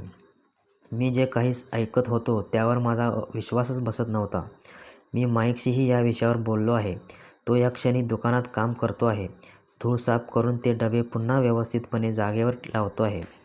ते देखील पैसे न घेता. आता तू सुद्धा घाई कर आणि तिथे पोहोच, ते म्हणाले. हा शुद्ध अन्याय आहे, मी ओरडलो. तुम्ही मला काहीतरी पैसे द्यायलाच हवे. तूच म्हणलास ना की तुला शिकायचं आहे. तू हे आत्ता शिकला नाहीस तर यापुढे तू माझ्याकडे त्या 2 स्त्रिया आणि त्या वृद्ध माणसासारखा पैशांची अपेक्षा ठेवूनच येशील. त्यावेळी कदाचित आज मी तुला पहिल्यावर घेणार नाही अशी आशाही मनात असेल. किंवा पुढे तू तुझ्या डॅडसारखा असशील, भरपूर पैसे मिळवणारा पण तेवढाच कर्जात बुडालेला. तेव्हाही मनात एकच आशा असेल, कधीतरी पैसे मिळतील आणि प्रश्न सुटतील. तुला जर हेच हवं असेल तर मी आपल्या तासाला 10 सेंट्स मूळ कराराकडे वळतो. किंवा मग बहुसंख्य लोक मोठं होण्यासाठी जे काही करतात ते तू करतोस. मग तिथे पुरेसे पैसे मिळत नाहीत अशी तक्रार करत राहा. ती नोकरी सोडून दे आणि दुसरी नोकरी शोध. मी नक्की करू तरी काय विचारलं. श्रीमंत डॅडनं माझ्या डोक्यावर हलकीच चापट मारली आणि म्हणाले, याचा उपयोग कर. याचा जर चांगला वापर केलास तर ही संधी दिल्याबद्दल माझे आभारच मानशील आणि पुढे एक श्रीमंत माणूस म्हणून लोक तुला ओळखतील. मी तिथेच उभा होतो. आपल्यावर हा एवढा अन्याय होतोय यावर माझा विश्वासच बसत नव्हता. पैसे वाढवून मिळावेत अशी मागणी घेऊन मी तिथं गेलो होतो आणि आता तर काहीच मिळणार नव्हतं. श्रीमंत डॅडनं पुन्हा एकदा माझ्या डोक्यावर चापटी मारली आणि म्हणाले, याचा वापर कर आणि इथून निघ. कामावर जा. धडा पहिला. श्रीमंत लोक पैशासाठी काम करत नाहीत. मला पगार दिला जात नाही हे मी माझ्या गरीब डॅडला सांगितलं नाही. त्यांना ते उमगलं नसतं. मुळात जे मलाच समजलं नव्हतं ते त्यांना कसं समजणार होतं. त्यापुढचे 3 आठवडे मी आणि माईक तेच काम फुकट करत होतो. आता त्या कामाचा आम्हाला त्रास वाटत नव्हता. सगळं सवयीचं झालं होतं. चुकलेले बेसबॉलचे सामने आणि कॉमिक पुस्तकं या गोष्टी तेवढ्या त्रासदायक होत होत्या. 3रा आठवडा होता. एके शनिवारी दुपारी श्रीमंत डॅड दुकानावर आले. त्यांची गाडी पार्किंगमध्ये थांबल्याचा, इंजिन बंद झाल्याचा आवाज आला. ते दुकानात आले. त्यांनी मिसेस मार्टिनला अभिवादन केले. दुकान कसं चाललं आहे याची माहिती घेतली. नंतर ते आईस्क्रीम विभागाकडे गेले आणि त्यांनी 2 बार घेतले. त्याचे पैसे दिले. आमच्याकडे वळून म्हणाले, मुलांनो चला आपण थोडं फिरून येऊ. रस्त्यावरून ये जा करणाऱ्या गाड्या चुकवत आम्ही रस्ता ओलांडला. पुढे गवताळ मैदान होतं. तिथं काही मोठी माणसं सॉफ्टबॉल खेळत होती. ते पाहत पाहत आम्ही थोड्याच अंतरावर असलेल्या बाकड्यावर जाऊन बसलो. त्यांनी माझ्या आणि माईकच्या हातात आईस्क्रीम बार दिले. मग मुलांनो कसं चाललंय? ओके, माईक म्हणाला. मीही सहमतीनं दर्शवली. अजून काय शिकलात? त्यांनी विचारलं. मी आणि माईकनं एकमेकांकडे पाहिलं, खांदे उडवले आणि एकसाथ माना हलवल्या.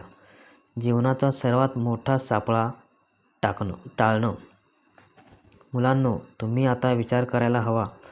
तुम्ही आता आयुष्यातला मोठा धडा शिकायला सुरुवात करता आहात. तुम्ही हा धडा व्यवस्थित शिकलात तरच तुम्ही पुढे चांगल्या, स्वतंत्र आणि सुरक्षित जीवनाचा आनंद घेऊ शकता. हा धडा जर तुम्ही शिकला नाहीत तर मिसेस मार्टिन आणि त्या सॉफ्टबॉल खेळणाऱ्या लोकांसारखेच एक दिवस संपून जाल.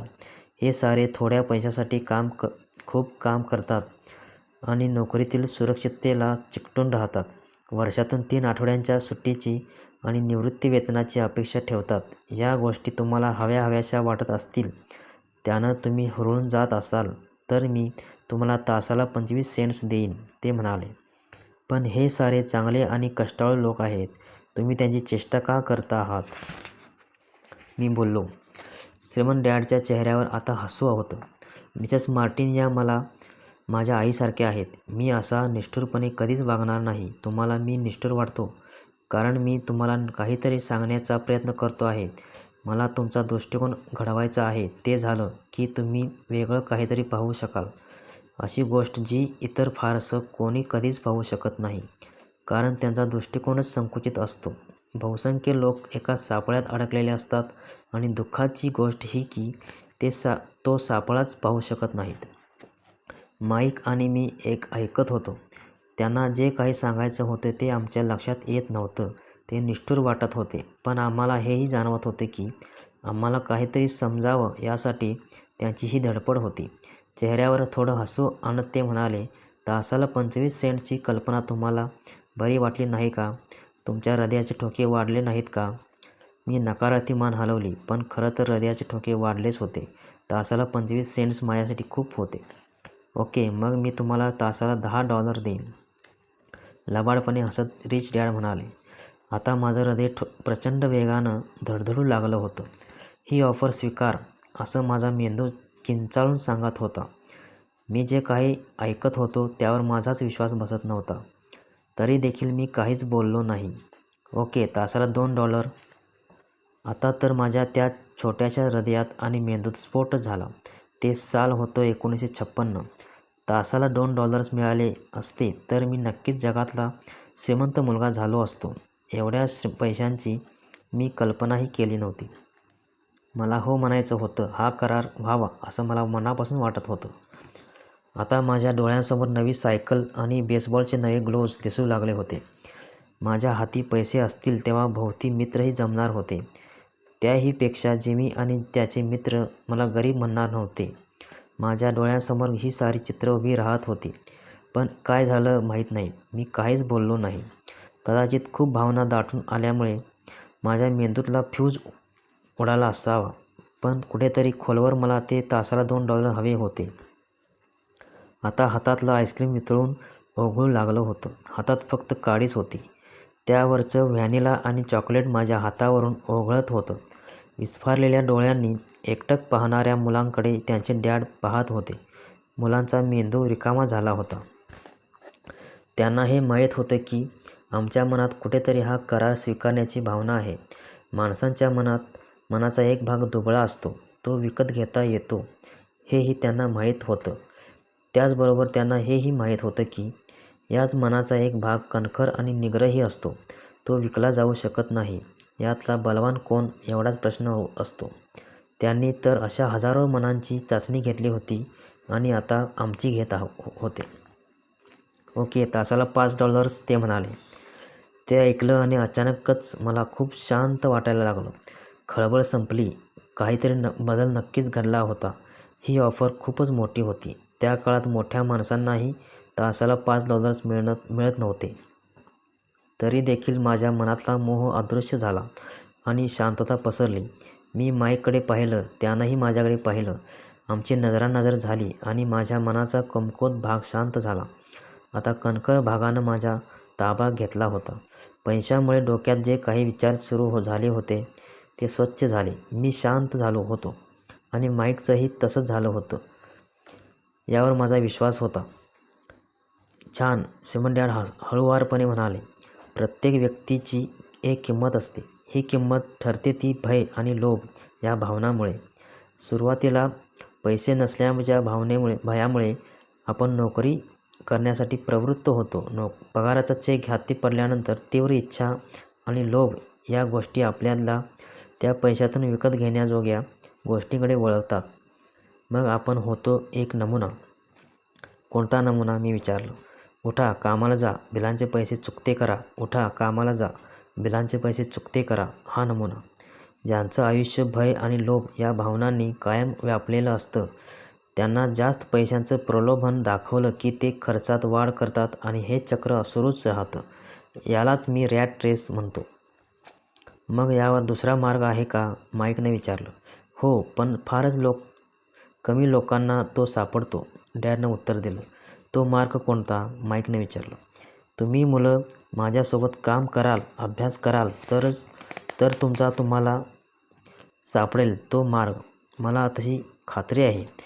म्हणूनच मी तुमच्यासमोर पगाराचे सगळे पर्याय काढून घेतले. काहीतरी सांगा ना, माईकने विचारलं. खरं तर काहीच मिळत नसतानाही खूप काम करून आम्ही कंटाळलो आहोत. आधी मला खरं सांगा, आम्ही खोटं बोलत नाही, मी म्हणालो. तुम्ही खोटं बोलता असं मी म्हणतच नाही. फक्त खरं काय ते सांगा, डॅड म्हणाले. कशाबद्दल खरं सांगायचं, मी विचारलं. तुम्हाला मनापासून काय वाटतं ते, आणि जे काही वाटतं ते तुम्ही इतर कोणालाही सांगायचं नाही. जे सांगायचं ते स्वतःच्या मनालाच सांगायचं. तुम्हाला असं म्हणायचं आहे का की या बागेतले लोक, तुमच्यासाठी काम करणारे कर्मचारी मिसेस मार्टिन हे करत नाहीत, मी विचारलं. त्याविषयी माझ्या मनात शंका आहे. त्यांना पैसे नसण्याचं भय वाटत असतं. परिस्थितीला धैर्याने तोंड देण्याऐवजी, त्यावर विचार करण्याऐवजी ते त्या भीतीला प्रतिसाद देतात. डोक्याचा उपयोग करण्याऐवजी भावनांच्या आहारी जातात. आमच्या डोक्यावर चापटी मारत श्रीमंत डॅड म्हणाले, नंतर त्यांच्या हाती थोडे पैसे पडतात. पैसे मिळाले रे मिळाले की आनंद, तीव्र इच्छा आणि लोभ यांचा त्यांचा ताबा घेतात. या गोष्टी लक्षात घेण्याऐवजी ते त्या भावनांना प्रतिसाद देतात. म्हणजे त्यांच्या भावनाच विचार करतात. माईक म्हणाला, अगदी बरोबर. डॅड म्हणाले, त्यांना मनापासून काय वाटतं हे सत्य पचवण्याऐवजी ते त्या भावनांनाच प्रतिसाद देतात. असा विचार करण्याचंच त्यांना भय वाटतं. त्यामुळे ते कामाला जातात. त्यांना असं वाटतं की पैशामुळे आपली भीती कमी होईल, पण तसं होत नाही. ती भीती वारंवार डोकं वर काढते. मग ते पुन्हा कामाला जातात. पुन्हा तीच आशा बाळगतात. पुन्हा एकदा भीती वाटत राहते. काम करणं, पैसे मिळवणं, काम करणं, पैसे मिळवणं. या सापळ्यात त्यांना ही भीतीच अडकवते. ही भीती कधीतरी जाईल असंही त्यांना वाटत असतं. पण दररोज सकाळी ते झोपेतून उठले की ही भीतीही जागी होते. लक्षावधी लोकांना तर ही भीती रात्रभर जागच ठेवते. त्यामुळे त्यांच्या रात्री काळजीच्या होतात. मग कशीबशी झोप घेऊन ते कामाला जातात. मनात एकच आशा असते की आपल्याला कुरतडणारी ही भीती पगार मिळाल्यानंतर जाईल. त्यांचा पैसाच त्यांचं आयुष्य चालवत असतो. हे सत्य ते स्वतःशीच नाकारतात. त्यामुळे त्यांच्या भावनांवर, मनावर आणि आत्म्यावरही पैशांचीच सत्ता चालते. श्रीमंत डॅड बोलत होते. त्यांचे शब्द आमच्या मनात झिरपू देत होते. माईक आणि मी त्यांचं ऐकत होतो. पण ते जे काही सांगत होते त्याचं पूर्ण आकलनही होत नव्हतं. मोठी माणसं कामाला जाण्याची घाई करतात हे मला माहीत होतं. मला त्यांचे आश्चर्यही वाटायचं. मला एवढंच वाटायचं की ते मौजेचं नसावं, पण ते समाधानी दिसायचे नाहीत. मग त्यांना कामाची घाई का असते हेही मला समजायचं नाही. ते जे काही बोलत होते त्यातलं जेवढं शक्य आहे तेवढं आम्ही आत्मसात केलं असावं असं त्यांना वाटलं. मग ते म्हणाले, मुलांनो, हा सापळा तुम्ही टाळायला हवा. मला तुम्हाला हेच शिकवायचं आहे. फक्त श्रीमंत होणं नाही. श्रीमंत होण्यानं प्रश्न सुटत नाहीत. आश्चर्याने विचारलं. नाही, प्रश्न सुटत नाहीत. मला दुसऱ्या भावनेवर म्हणजे तीव्र इच्छेवर बोलू द्या. काहीजण त्या लोभ किंवा हाव म्हणतात, पण मी त्याला तीव्र इच्छा म्हणतो. एखाद्या चांगल्या, मोहक, मौजेच्या किंवा खळबळजनक गोष्टीची इच्छा करणं योग्य आहे. म्हणूनच माणसं ही पैशासाठी नाही तर इच्छेसाठी काम करतात. त्यांना पैशांची तीव्र इच्छा असते. त्यांना वाटतं की आपण आनंद विकत घेऊ शकतो. पण ते पैशांनी जो आनंद विकत घेतात तो थोडा काळच टिकतो. मग त्यांना अधिक आनंद, अधिक सुरक्षितता, अधिक सुखसोयी मिळवण्यासाठी अधिक पैशांची गरज भासते. भीती आणि तीव्र इच्छा यामुळे त्यांच्या जीवाला जी काळजी लागून राहिलेली असते ती पैशानं दूर होईल असा विचार करत ते काम करत राहतात. पण पैसा हे करू शकत नाही. श्रीमंतसुद्धा, माईकनं विचारलं. हो, यात श्रीमंत लोकही येतात. खरं तर अनेक श्रीमंत माणसं ही श्रीमंत असतात ती तीव्र इच्छेमुळे नव्हे तर तीव्र इच्छेमुळे किंवा भीतीमुळे. पैसा नसण्याचं, गरीब असण्याचं भय पैशामुळेच नाहीसं होईल असं वाटून ते मोठ्या प्रमाणावर पैसा साठवतात. नंतर त्यांच्या लक्षात येतं की ही भीती आता अधिकच वाढलेली आहे. आता त्यांना गमावण्याची भीती असते. माझ्या काही मित्रांकडे भरपूर पैसा आहे, तरी देखील ते खूप काम करत राहतात. माझ्या माहितीतही अशी काही माणसं आहेत ज्यांच्याकडे लक्षावधी डॉलर्स आहेत, पण गरीब असताना ते जेवढे घाबरलेले नव्हते तेवढे आता आहेत. आपण पैसे गमावू अशी त्यांना भीती वाटते. ज्या भीतीपोटी ते श्रीमंत झाले ती भीती नाहीशी होण्याऐवजी आता जास्तच वाढली आहे. त्यांच्या मनाचा दुबळा आणि गरजू भाग आता वरचढ झाला आहे. विकत घेतलेली मोठी घरं, गाड्या आणि उच्च राहणी गमावण्याची त्यांना भीती वाटते. आपण पैसे गमावले तर मित्र काय म्हणतील याची त्यांना भीती वाटते. भरपूर श्रीमंत असलेले अनेकजण मनानं दुबळे आणि निराश आहेत. मग गरीब माणूस अधिक सुखी असतो का? मी विचारलं. नाही, मला तसं नाही वाटत, डॅड म्हणाले. पैसा किंवा विषय टाळणं हे त्याला चिकटून राहण्यासारखंच आहे. तेवढ्यात एक रिकाम टेकडा आणि जरा वयस्क माणूस आमच्या जवळून चालत गेला. तो तिथल्याच एका कचरा पेटीशी थांबला. त्यानं तिथं काहीतरी उचकापाचक केली. आधी कदाचित आम्ही त्यांच्याकडे दुर्लक्ष केलं असतं, पण आता त्याच्याकडे कुतूहलानं पाहत होतो. श्रीमंत डॅडनं खिशातून $1 काढला आणि त्या माणसाला तो डॉलर घेण्याचा इशारा केला. पैसे घेत पाहिल्याबरोबर तो माणूस लगबगीने जवळ आला, पैसे घेतले, खूप सारे धन्यवाद दिले आणि आपल्या नशिबाचं कौतुक करत तिथून निघून गेला. हा माणूस आहे माझे कर्मचारी यांच्यामध्ये फारसा फरक नाही, डॅड बोलू लागले. मी पैशाने अजिबात महत्त्व देत नाही, असं म्हणणाऱ्या अनेकांना मी भेटलो आहे. ते असं म्हणतात तरी देखील दिवसाचे 8 तास काम करत राहतात. याचाच अर्थ ते सतत सत्य नाकारतात. ते जर पैशाला महत्त्व देत नसतील तर इतकं कशासाठी काम करतात? पैसे साठवणाऱ्या लोकांपेक्षा हे जास्त विकृत आहे. हे बोलणं ऐकत असतानाच माझ्या मनात माझ्या डॅडविषयी विचार येत होते. मी पैशांना अजिबात महत्त्व देत नाही हे वाक्य ते असंख्य वेळा म्हणत असत. मी काम करतो कारण मला ते आवडतं असं सांगून ते स्वतःशीच समजूत घालून घेत होते. मग आम्ही काय करायचं हे मी विचारलं. भीती किंवा लोभ नष्ट होत नाहीत तोपर्यंत आपण कामच करायचं नाही का? नाही, तसं करणं म्हणजे काळाचा अपव्ययच आहे. भावनांमुळेच तर आपण मानव आहोत. त्यामुळे आपली घडण अकृत्रिम आणि खरी बनवा. भावना म्हणजे उत्साह. मुळात तुमच्या भावना मनापासून आणि खऱ्याखुऱ्या असू द्या. कुठल्या भावना खऱ्या आणि कुठल्या कृत्रिम हे ओळखायला शिका. तुमचे मनोव्यापार आणि भावना यांचा मेळ घाला आणि त्यांचा उपयोग तुम्हाला अनुकूल असेल असं करून घ्या. वा, माईक म्हणाला. मी आता जे बोललो त्यावर फार विचार करत बसू नका.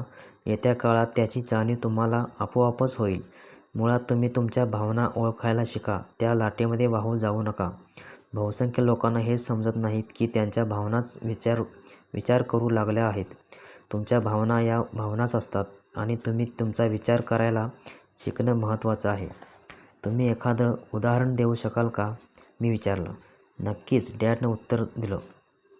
जेव्हा एखादा माणूस म्हणतो की मला नोकरीची गरज आहे, तेव्हा त्याचा अर्थ असा असतो की त्याच्या भावना विचार करत आहेत, पैसे नाहीत.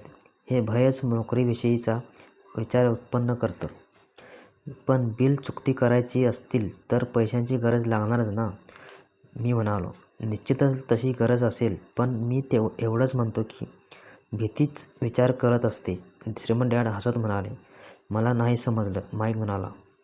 उदाहरण देतो. समजा पुरेसे पैसे नाहीत अशी भीती उत्पन्न झाली तर लगेच ती नाहीशी करण्यासाठी पैसे मिळवणे आणि त्यासाठी नोकरी करण्याऐवजी या भीतीवर हाच दीर्घकालीन उपाय आहे का, असा प्रश्न स्वतःलाच विचारता येईल.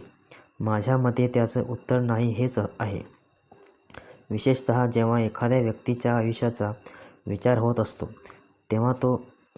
तेव्हा तर उत्तर नाही हेच असतं. कारण नोकरी हा दीर्घकालीन प्रश्नावरचा अल्पकालीन उपाय आहे. आता माझ्या मनाचा गोंधळ उडाला होता.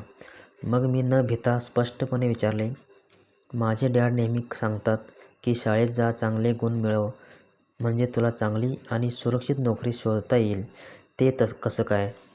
ते असं का म्हणतात ते मला माहीत नाही, श्रीमंत डॅड हसत म्हणाले. बहुसंख्य लोक त्याचीच शिफारस करत असतात. त्यांच्याकडे हीच सर्वोत्तम कल्पना असते. केवळ भयामुळे ही शिफारस केली जाते. म्हणजे माझे डॅड घाबरल्यामुळे असं म्हणतात? हो, श्रीमंत डॅड म्हणाले. तू पैसे कमावू शकणार नाहीस आणि त्यामुळे समाजात राहण्यास लायक राहणार नाहीस या भीतीपोटी ते असं म्हणतात. गैरसमज करून घेऊ नकोस. ते तुझ्यावर प्रेम करतात आणि तुला चांगले मित्र मिळावेत, तुझं भलं व्हावं असं त्यांना वाटतं. मला वाटतं त्यांना वाटणारी भीती समर्थनीय आहे. शिक्षण आणि नोकरी महत्त्वाच्या आहेतच, पण ती आपल्या भीतीला हाताळू शकत नाही. ज्या भयामुळे ते सकाळी लवकर उठून कामाला जातात, त्याच भयामुळे तू देखील शाळेत जावं असं त्यांना वाटतं. मग तुमचं काय मत आहे, मी विचारलं. पैशांच्या शक्तीचं स्वामी कसं व्हावं हे मला तुम्हाला शिकवायचं आहे. त्याला अजिबात घाबरायचं नाही. हे शाळेत शिकवलं जात नाही आणि हे जर तू शिकला नाहीस तर कायम पैशांचा गुलाम होऊन राहशील, त्याने उत्तर दिलं. आता आम्हाला ते नक्की काय सांगू पाहत आहेत याची जाणीव होऊ लागली होती. आम्ही आमचा दृष्टिकोन विस्तारावा असं त्यांना वाटत होतं. मिसेस मार्टिन, त्यांचे कर्मचारी किंवा माझे डॅड जे पाहू शकले नाहीत ते आम्ही पाहावं असं त्यांना वाटत होतं. त्यांनी जी काही उदाहरणं दिली ती काही वेळा निर्दयी वाटली, पण ती पक्की लक्षात राहिली. त्या दिवशी माझा दृष्टिकोन निश्चितपणे बदलला आणि सगळ्यांसमोरच जो सापळा असतो तो दिसायला सुरुवात झाली होती. तसं पाहायला गेलं तर आपण सारेच कर्मचारी असतो. आपण फक्त वेगवेगळ्या स्तरावर काम करत असतो, श्रीमंत डॅड म्हणाले. तुम्हाला हा सापळा टाळता यावा. भय आणि तीव्र इच्छा या भावनांमुळे निर्माण झालेला सापळा तुम्हाला तुमच्या पद्धतीनं वापरून घेता यावा. त्या सापळ्यात अडकून त्याच्या पद्धतीनं तुम्ही काम करू नये. मला तुम्हाला हेच शिकवायचं आहे. पैशांची रास कशी निर्माण करायची हे शिकण्यात मला अजिबात रस नाही. तीव्र इच्छा आणि भय हाताळायची ताकद त्या पैशांच्या राशीत नाही. तुम्ही जर या भावना हाताळू शकत नसाल आणि श्रीमंत झालात तर तुम्ही खूप पगार मिळवणारे गुलाम असाल. हा सापळा कसा टाळायचा, मी विचारलं. गरिबी आणि आर्थिक समस्यांचं मुख्य कारण अर्थशास्त्रीय किंवा सरकार हे नसून भय आणि अज्ञान हेच आहे. स्वतःला लादलेली भीती आणि अज्ञानच लोकांना या सापळ्यात अडकवून ठेवते. म्हणूनच तुम्ही शाळेत जा, कॉलेजमध्ये जाऊन पदव्या मिळवा. या सापळ्याबाहेर कसं राहायचं ते मी तुम्हाला शिकवेन. हे कोडं आता तुकड्यात सुटत होतं. माझ्या उच्च शिक्षित डॅडनं उत्तम शिक्षण घेतलं होतं, पण त्यातून त्यांना पैसे किंवा भय कसं हाताळावं याचं ज्ञान मिळालं नव्हतं. वेगळ्या आणि महत्त्वाच्या गोष्टी मला या दोन्ही डॅडकडून शिकता येतील हेही स्पष्ट झालं होतं. तुम्ही पैसे नसण्याच्या भीतीबद्दल बोलत होता. पैसे मिळवण्याची तीव्र इच्छा विचारांवर कसा परिणाम करते, माईकने विचारलं. मी जेव्हा पगारवाढ करून तुम्हाला मोहात पाडलं त्यावेळी तुम्हाला काय वाटलं, हे लक्षात आलं का, की तुमच्या तीव्र इच्छांमध्ये वाढ झाली आहे? आम्ही होकारार्थी मान हलवले. तुम्ही तुमच्या भावनांमध्ये वाहून न गेल्यामुळे प्रतिसाद देण्यास उशीर झाला आणि तो वेळ तुम्ही विचारांसाठी देऊ शकलात, हे महत्त्वाचं आहे. भय आणि लोभ या भावना आपल्यामध्ये कायमच असतात. यापुढे याच भावनांचा उपयोग तुमच्या दीर्घकालीन फायद्यासाठी कसा करून घेता येईल यावर विचार करा. आपलं त्यांच्यावर नियंत्रण हवं, त्यांचं आपल्यावर नाही. बहुसंख्य लोक नेमकं याच्या उलट करतात. ते आयुष्यभर पगाराचा चेक, त्यात होणारी वाढ आणि नोकरीची सुरक्षितता यांच्याच मागे धावत राहतात. ते कधीच आपल्याला भावनांना उलट प्रश्न करत नाहीत.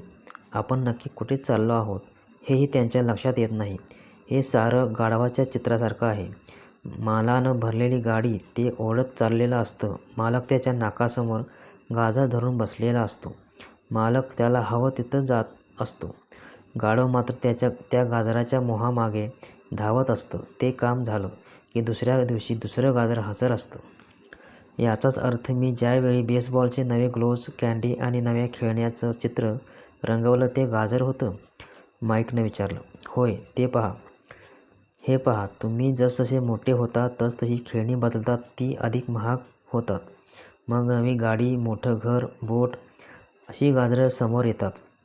भीती तुम्हाला घाबरवून दाराबाहेर ढकलते आणि तीव्र इच्छा तुम्हाला पुकारून भुलवून खडकाळ भागात घेऊन जातात. यालाच सापळा म्हणतात, ते हसत म्हणाले. मग यावर उत्तर काय, माईकनं पुन्हा विचारलं. ज्ञानाचा अभाव असेल तर भय आणि तीव्र इच्छा अधिक प्रखर होतात. म्हणूनच खूप संपत्ती असलेले लोक जसजसे अधिक श्रीमंत होतात तसतशी त्यांची भीती वाढत जाते. पैसा हे गाजर आहे, ते मोहजाळ आहे. गाढवानं जर पूर्ण चित्र पाहिलं तर तो गाजराच्या मागे धावण्याचा फेरविचार करेल. मग श्रीमंत डॅडनी समजावून सांगितलं की माणसाचं आयुष्य हे अज्ञान आणि रोषणाई यांच्यातील झगडा आहे. त्यांनी हेही समजावून सांगितलं की जेव्हा एखादी व्यक्ती स्वतःबद्दलचं ज्ञान आणि माहितीचा शोध घेणं थांबवते तेव्हा त्यांच्या आयुष्यात अज्ञान प्रवेश करतं. आपलं मन खुलं करायला शिकणं किंवा मिटवून घेणं हा झगडा तर क्षणाक्षणाला सुरू असतो. हे बघा, शाळा देखील खूप खूप महत्त्वाची असते. एखादी गोष्ट, कौशल्य किंवा व्यवसाय शिकण्यासाठी तुम्ही शाळेत जाता. शाळेत गेल्यामुळे तुम्हाला समाजाचे नीती-नियम समजतात आणि तुम्ही समाजात मानानं राहायला लागता. प्रत्येक संस्कृतीला शिक्षक, डॉक्टर, मेकॅनिक, कलावंत, आचारी, उद्योजक, व्यावसायिक, पोलीस अधिकारी, सैनिक यांची गरज असते. या साऱ्या गरजा भागाव्यात, आपली संस्कृती भरभराटीला यावी यासाठी शाळा प्रशिक्षण देत असतात. दुर्दैवाने बऱ्याच लोकांसाठी शाळा ही सुरुवात नसते, तर तो शेवट असतो. आता दीर्घ शांतता पसरली होती. श्रीमंत डॅडच्या चेहऱ्यावर मंद स्मित होते. त्या दिवशी त्यांनी सांगितलेल्या साऱ्याच गोष्टी समजल्या असंही नाही, पण ते काहीतरी वेगळं आहे एवढं नक्की समजलं होतं. एखाद्या शिक्षकांचे शब्द वर्षानुवर्ष लक्षात राहतात, तसंच काही झालं होतं. आजही या श्रीमंत डॅडचे शब्द माझ्या पक्के लक्षात आहेत. मी आज थोडासा कडक वागलो, त्यामागे एक कारण होतं. माझं बोलणं तुमच्या पक्कं लक्षात राहायला हवं. तुम्ही नेहमीच मिसेस मार्टिनचा विचार करायला हवा, त्या गाढवाचा विचार करायला हवा. भय आणि तीव्र इच्छा तुमच्या विचारावर ताबा मिळवतात हे जर तुम्हाला माहीत नसेल, तर तुम्ही आपोआप त्या सापळ्याकडे ओढले जाता, हेही नेहमी लक्षात ठेवा. आयुष्य भीतीच्या छायेतच घालवणं, आपल्या स्वप्नांची कसून छाननी करणं ही निर्दयताच आहे. पैसे मिळवण्यासाठी खूप कष्ट करत राहणं, पैशामुळे आपल्याला अनेक गोष्टी विकत घेता येतील, त्यामुळे आपण समाधानी होऊ असा विचार करणं ही देखील निर्दयताच. बिलांचे पैसे देण्याच्या भीतीनं मध्यरात्री जाग येणं ही असहाय्यतेची भावना आहे. पगाराच्या आकड्यानुसार जगणं हे जगणंच नाही, नोकरीमुळे आपलं आयुष्य सुरक्षित राहील असं मानणं म्हणजे स्वतःशीच खोटं बोलणं आहे. हा सारा सापळाच आहे आणि तुम्ही तोच टाळायला हवा. हा पैसा माणसांची आयुष्य कशी पळवतो हे मी पाहिलं आहे. तुमच्याबाबत असं घडू देऊ नका. कृपया तुमचं आयुष्य पैशांच्या हाती सोपवू नका. ते सांगत होते, तेवढ्यात एक सॉफ्ट बॉल आमच्या बाकड्याशी आला. डॅडनं तो उचलला आणि परत फेकला. अज्ञानाचा भय आणि लोभाशी काय संबंध असतो, मी विचारलं. पैशांच्या अज्ञानामुळेच तर भय आणि लोभ निर्माण होतात, ते सांगू लागले. उदाहरणच देतो. समजा डॉक्टरला आपल्या कुटुंबासाठी जास्त पैसे हवे असतात, तेव्हा तो त्याच्या शुल्कामध्ये वाढ करतो. तसं झालं की एकूण आरोग्य सेवाच महागडी होते. त्याचा त्रास गरिबांना जास्त होतो. त्यामुळेच तर गरिबांचं आरोग्य सगळ्यात वाईट असतं. बरं, डॉक्टरांनी दर वाढवले की वकिलांना त्यांचे दर वाढवावेच वाटते. वकिलांनी वाढवले की शिक्षकांना आपला पगार वाढवून घ्यावा असतो. हे असे दर वाढत गेले की आपल्यावरचे कर वाढतात आणि हे चक्र असंच सुरू राहतं. लवकरच श्रीमंत आणि गरीब यांच्यातील दरी खूप वाढेल. त्यामुळे गोंधळाची परिस्थिती निर्माण होईल आणि आणखी एक संस्कृतीच मोडून पडेल. आहेरे आणि नाहिरे यांच्यातलं दरी जेव्हा प्रचंड प्रमाणात वाढेल, तेव्हा संस्कृती मोडून पडते. याची उदाहरणं आहेत. अमेरिका त्याच मार्गावरून चालली आहे. कारण इतिहासाची पुनरावृत्ती होत असते. त्याचं कारण आपण इतिहासाकडून काहीच शिकत नाही. आपण फक्त ऐतिहासिक तारखा आणि गावं लक्षात ठेवतो, धडा काहीच घेत नाही. पण काळानुसार किमती वाढणं हे अपेक्षितच असतं ना, मी विचारलं. जिथं सरकार उत्तम कारभार करत आहे, अशा ठिकाणी हे अजिबात अपेक्षित नाही. उलट किमती खाली यायला हव्यात. अर्थात हे सैद्धांतिक आहे. किमती वाढण्याचं कारण अज्ञानामुळे निर्माण झालेल्या भय आणि लोभातच आहे. आपल्याला शाळेतच पैशाविषयी शिकवलं गेलं तर पैसा अधिक प्रमाणात निर्माण होईल आणि किमती कमी होतील. पण आपल्याकडे शाळा या मुलांना पैशासाठी काम करायला शिकवतात. पैशाच्या शक्तीला आपल्या कामासाठी कसं झुंपावं हे त्या शिकवतच नाहीत. आपल्याकडे बिझनेस स्कूल आहेत, मग तिथं शिकायला जावं असं तुम्हाला का वाटत नाही? माईकनं विचारलं. हो, आपल्याकडे बिझनेस स्कूल्स आहेत, पण तिथं शिकलेली कर्मचारी फक्त आधुनिक कारकून असतात. कारकुनाने व्यवसाय ताब्यात घेणं नको रे देवा. ते फक्त आकडे पाहतात, लोकांना हाकलून देतात आणि व्यवसायाचा नाश करतात. हे मला चांगलंच माहीत आहे. कारण मी त्यांना कामावर ठेवतो त्यांचं लक्ष खर्च कमी करणं आणि किमती वाढवणं यावरच असतं. त्यामुळे अडचणी वाढत जातात. बिझनेस स्कूलमध्ये हे शिकवणं महत्त्वाचं आहे. पण त्याचं संपूर्ण चित्र समोर यायला हवं आणि तेच होत नाही. मग या प्रश्नावरही उत्तर असेलच ना? माईक विचारलं. हो, नक्कीच. तुम्ही तुमच्या भावनांचा विचार करण्यासाठी खूप उपयोग करून घ्यायला शिका. भावनांच्या आवेगात वाहून जाऊ नका. तुम्ही मुलांना तुमच्या भावनांवर ताबा मिळवलात. तुम्ही जेव्हा विनामूल्य काम करायचा निर्णय घेतलात तेव्हा मला आशा वाटू लागली. त्यानंतर मी तुम्हाला पैशांची भुरळ घातली. तेव्हाही तुम्ही स्वतःवर ताबा ठेवलात. खरं तर मी तुमच्या भावनांवर हल्लाच केला होता. तरीही तुम्ही विचार केलात. ही पहिली पायरी आहे. त्याने उत्तर दिलं. ही पायरी इतकी महत्त्वाची आहे का? मी विचारलं. ते तुम्ही शोधून काढायला हवं. तुम्हाला जर शिकायचं असेल तर मी तुम्हाला ब्रायर पॅचकडे घेऊन जाईन. ती जागा जवळजवळ प्रत्येकजण टाळतो. तिथं जायला बहुसंख्य घाबरतात. मी तुम्हाला तिथे नेईन. तुम्ही जर माझ्यासोबत आलात तर पैशासाठी काम करण्याची कल्पना तुम्हीच सोडून द्याल आणि त्याऐवजी पैसे तुमच्यासाठी कसे काम करतात ते शिकाल. आम्ही जर तुमच्यासोबत आलो तर आम्हाला काय मिळेल? मी विचारलं. आणि तुमच्याकडून शिकायचं ठरवलं तर काय मिळेल? ब्रायर रॅबिटला जी गोष्ट मिळाली तीच, श्रीमंत डॅड म्हणाले. टार बेबीकडून स्वातंत्र्य ब्रायर पॅच आहे? मी विचारलं. होय, ब्रायर पॅच म्हणजे आपली भीती आणि लोभ, भय न बाळगणं आणि लोभ या कमकुवतपणा आणि गरजांशी दोन हात करणं, हाच एक मार्ग आहे.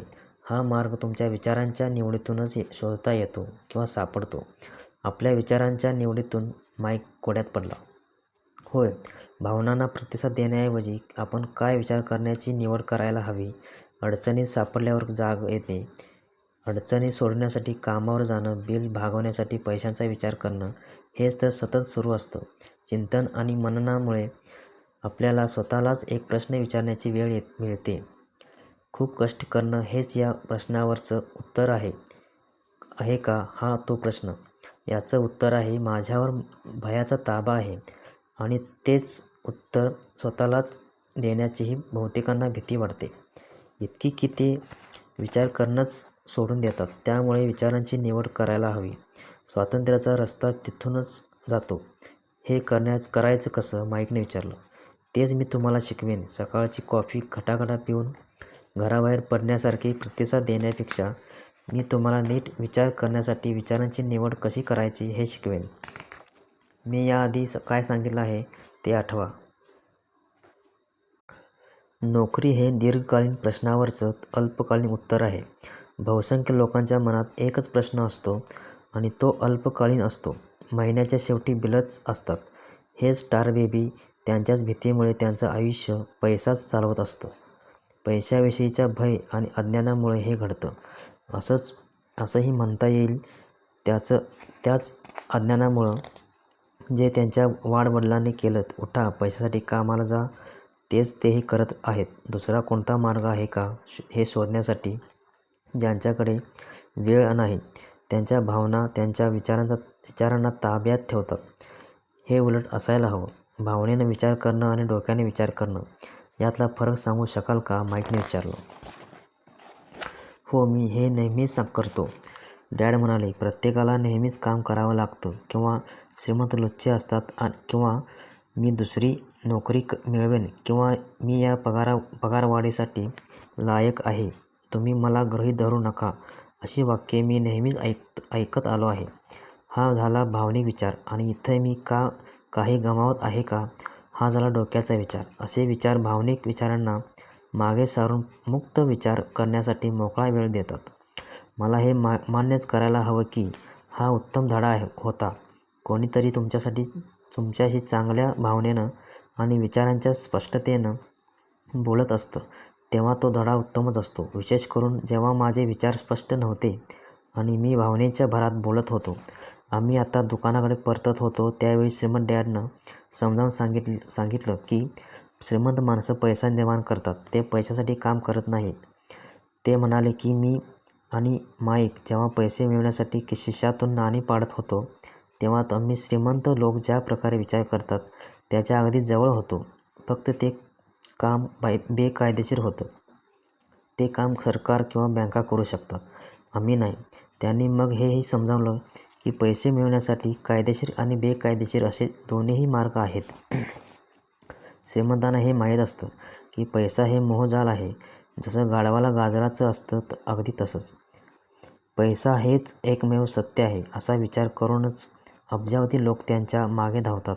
पैसा ही एक व्यवस्था आहे. सामान्य लोकांचा अंधविश्वास, अज्ञान आणि त्यामुळेच निर्माण झालेल्या भ्रामक कल्पनांमुळे हे पत्त्याचं घर उभं असतं.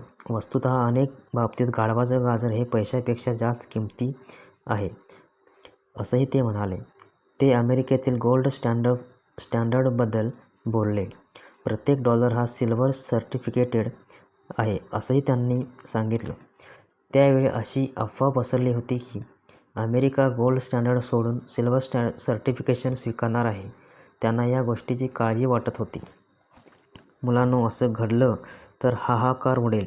गरीब, मध्यमवर्गीय आणि अज्ञानी लोकांची आयुष्य उद्ध्वस्त होतील. कारण त्यांच्या दृष्टीनं पैसा हेच सत्य आहे. ते त्यांच्याजवळ काम करतात ती कंपनी किंवा सरकार त्यांची काळजी घेईल यावर त्यांचा विश्वास आहे. त्यावेळी ते काय म्हणत होते ते आम्हाला समजलं नाही, पण जशी वर्षे उलटली तसा त्यामागचा अर्थ आम्हाला समजला.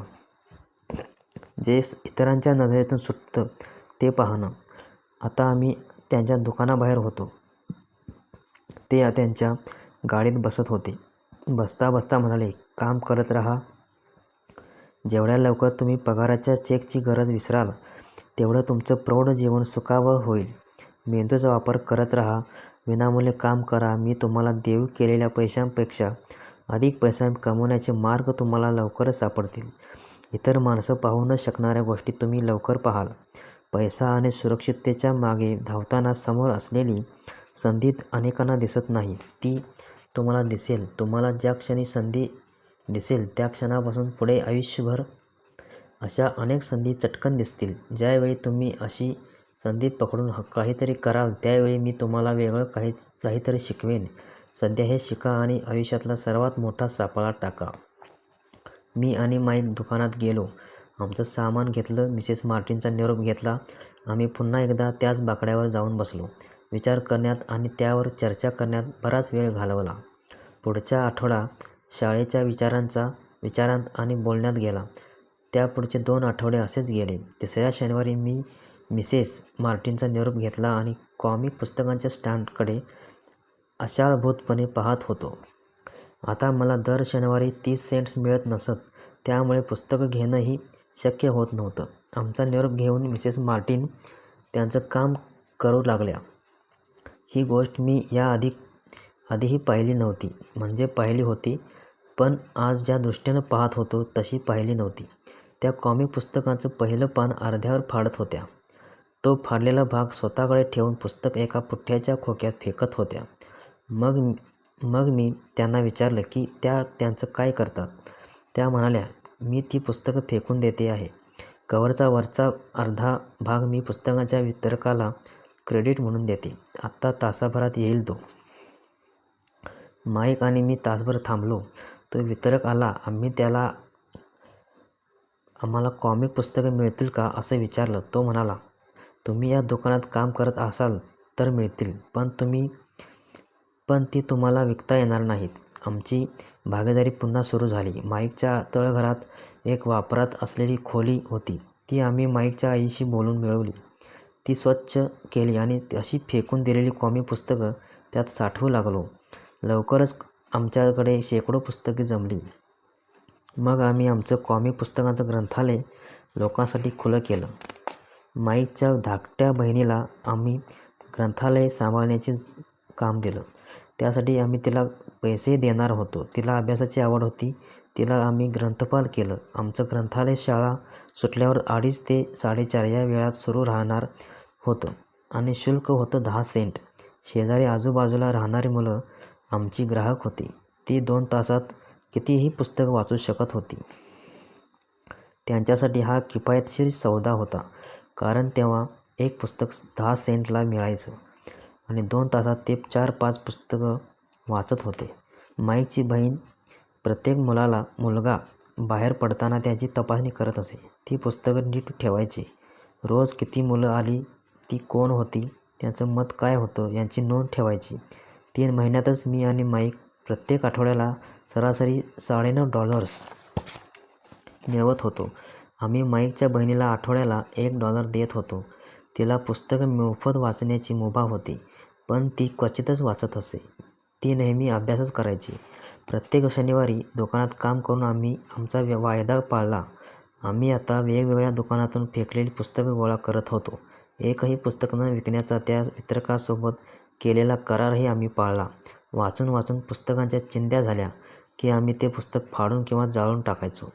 आम्ही आणखी एक शाखा सुरू करण्याचाही प्रयत्न केला, पण आम्हाला माईकच्या बहिणीसारखी स्वतःला वाहून घेणारी आणि विश्वासू व्यक्ती सापडलीच नाही. अगदी सुरुवातीच्या काळात आम्हाला हेही सत्य समजले की चांगली माणसं मिळणं हेही कठीण काम आहे. ग्रंथालय सुरू होऊन 3 महिने उलटले. एके दिवशी खोलीत मारामारी जुंपली. आसपास राहणारी काही मुलं आत घुसली आणि त्यांनी मारामारीला सुरुवात केली. मग माईकच्या वडिलांनी आम्हाला ग्रंथालय बंद करायला सांगितले. आमचा व्यवसाय बंद पडला, त्यामुळे आम्ही शनिवारी दुकानात काम करणंही बंद केलं. तरी देखील श्रीमंत डॅड खुश होते. आम्ही आमचा पहिला धडा चांगल्या रीतीने आत्मसात केला होता. ते आता आम्हाला नवीन गोष्टी शिकवणार होते.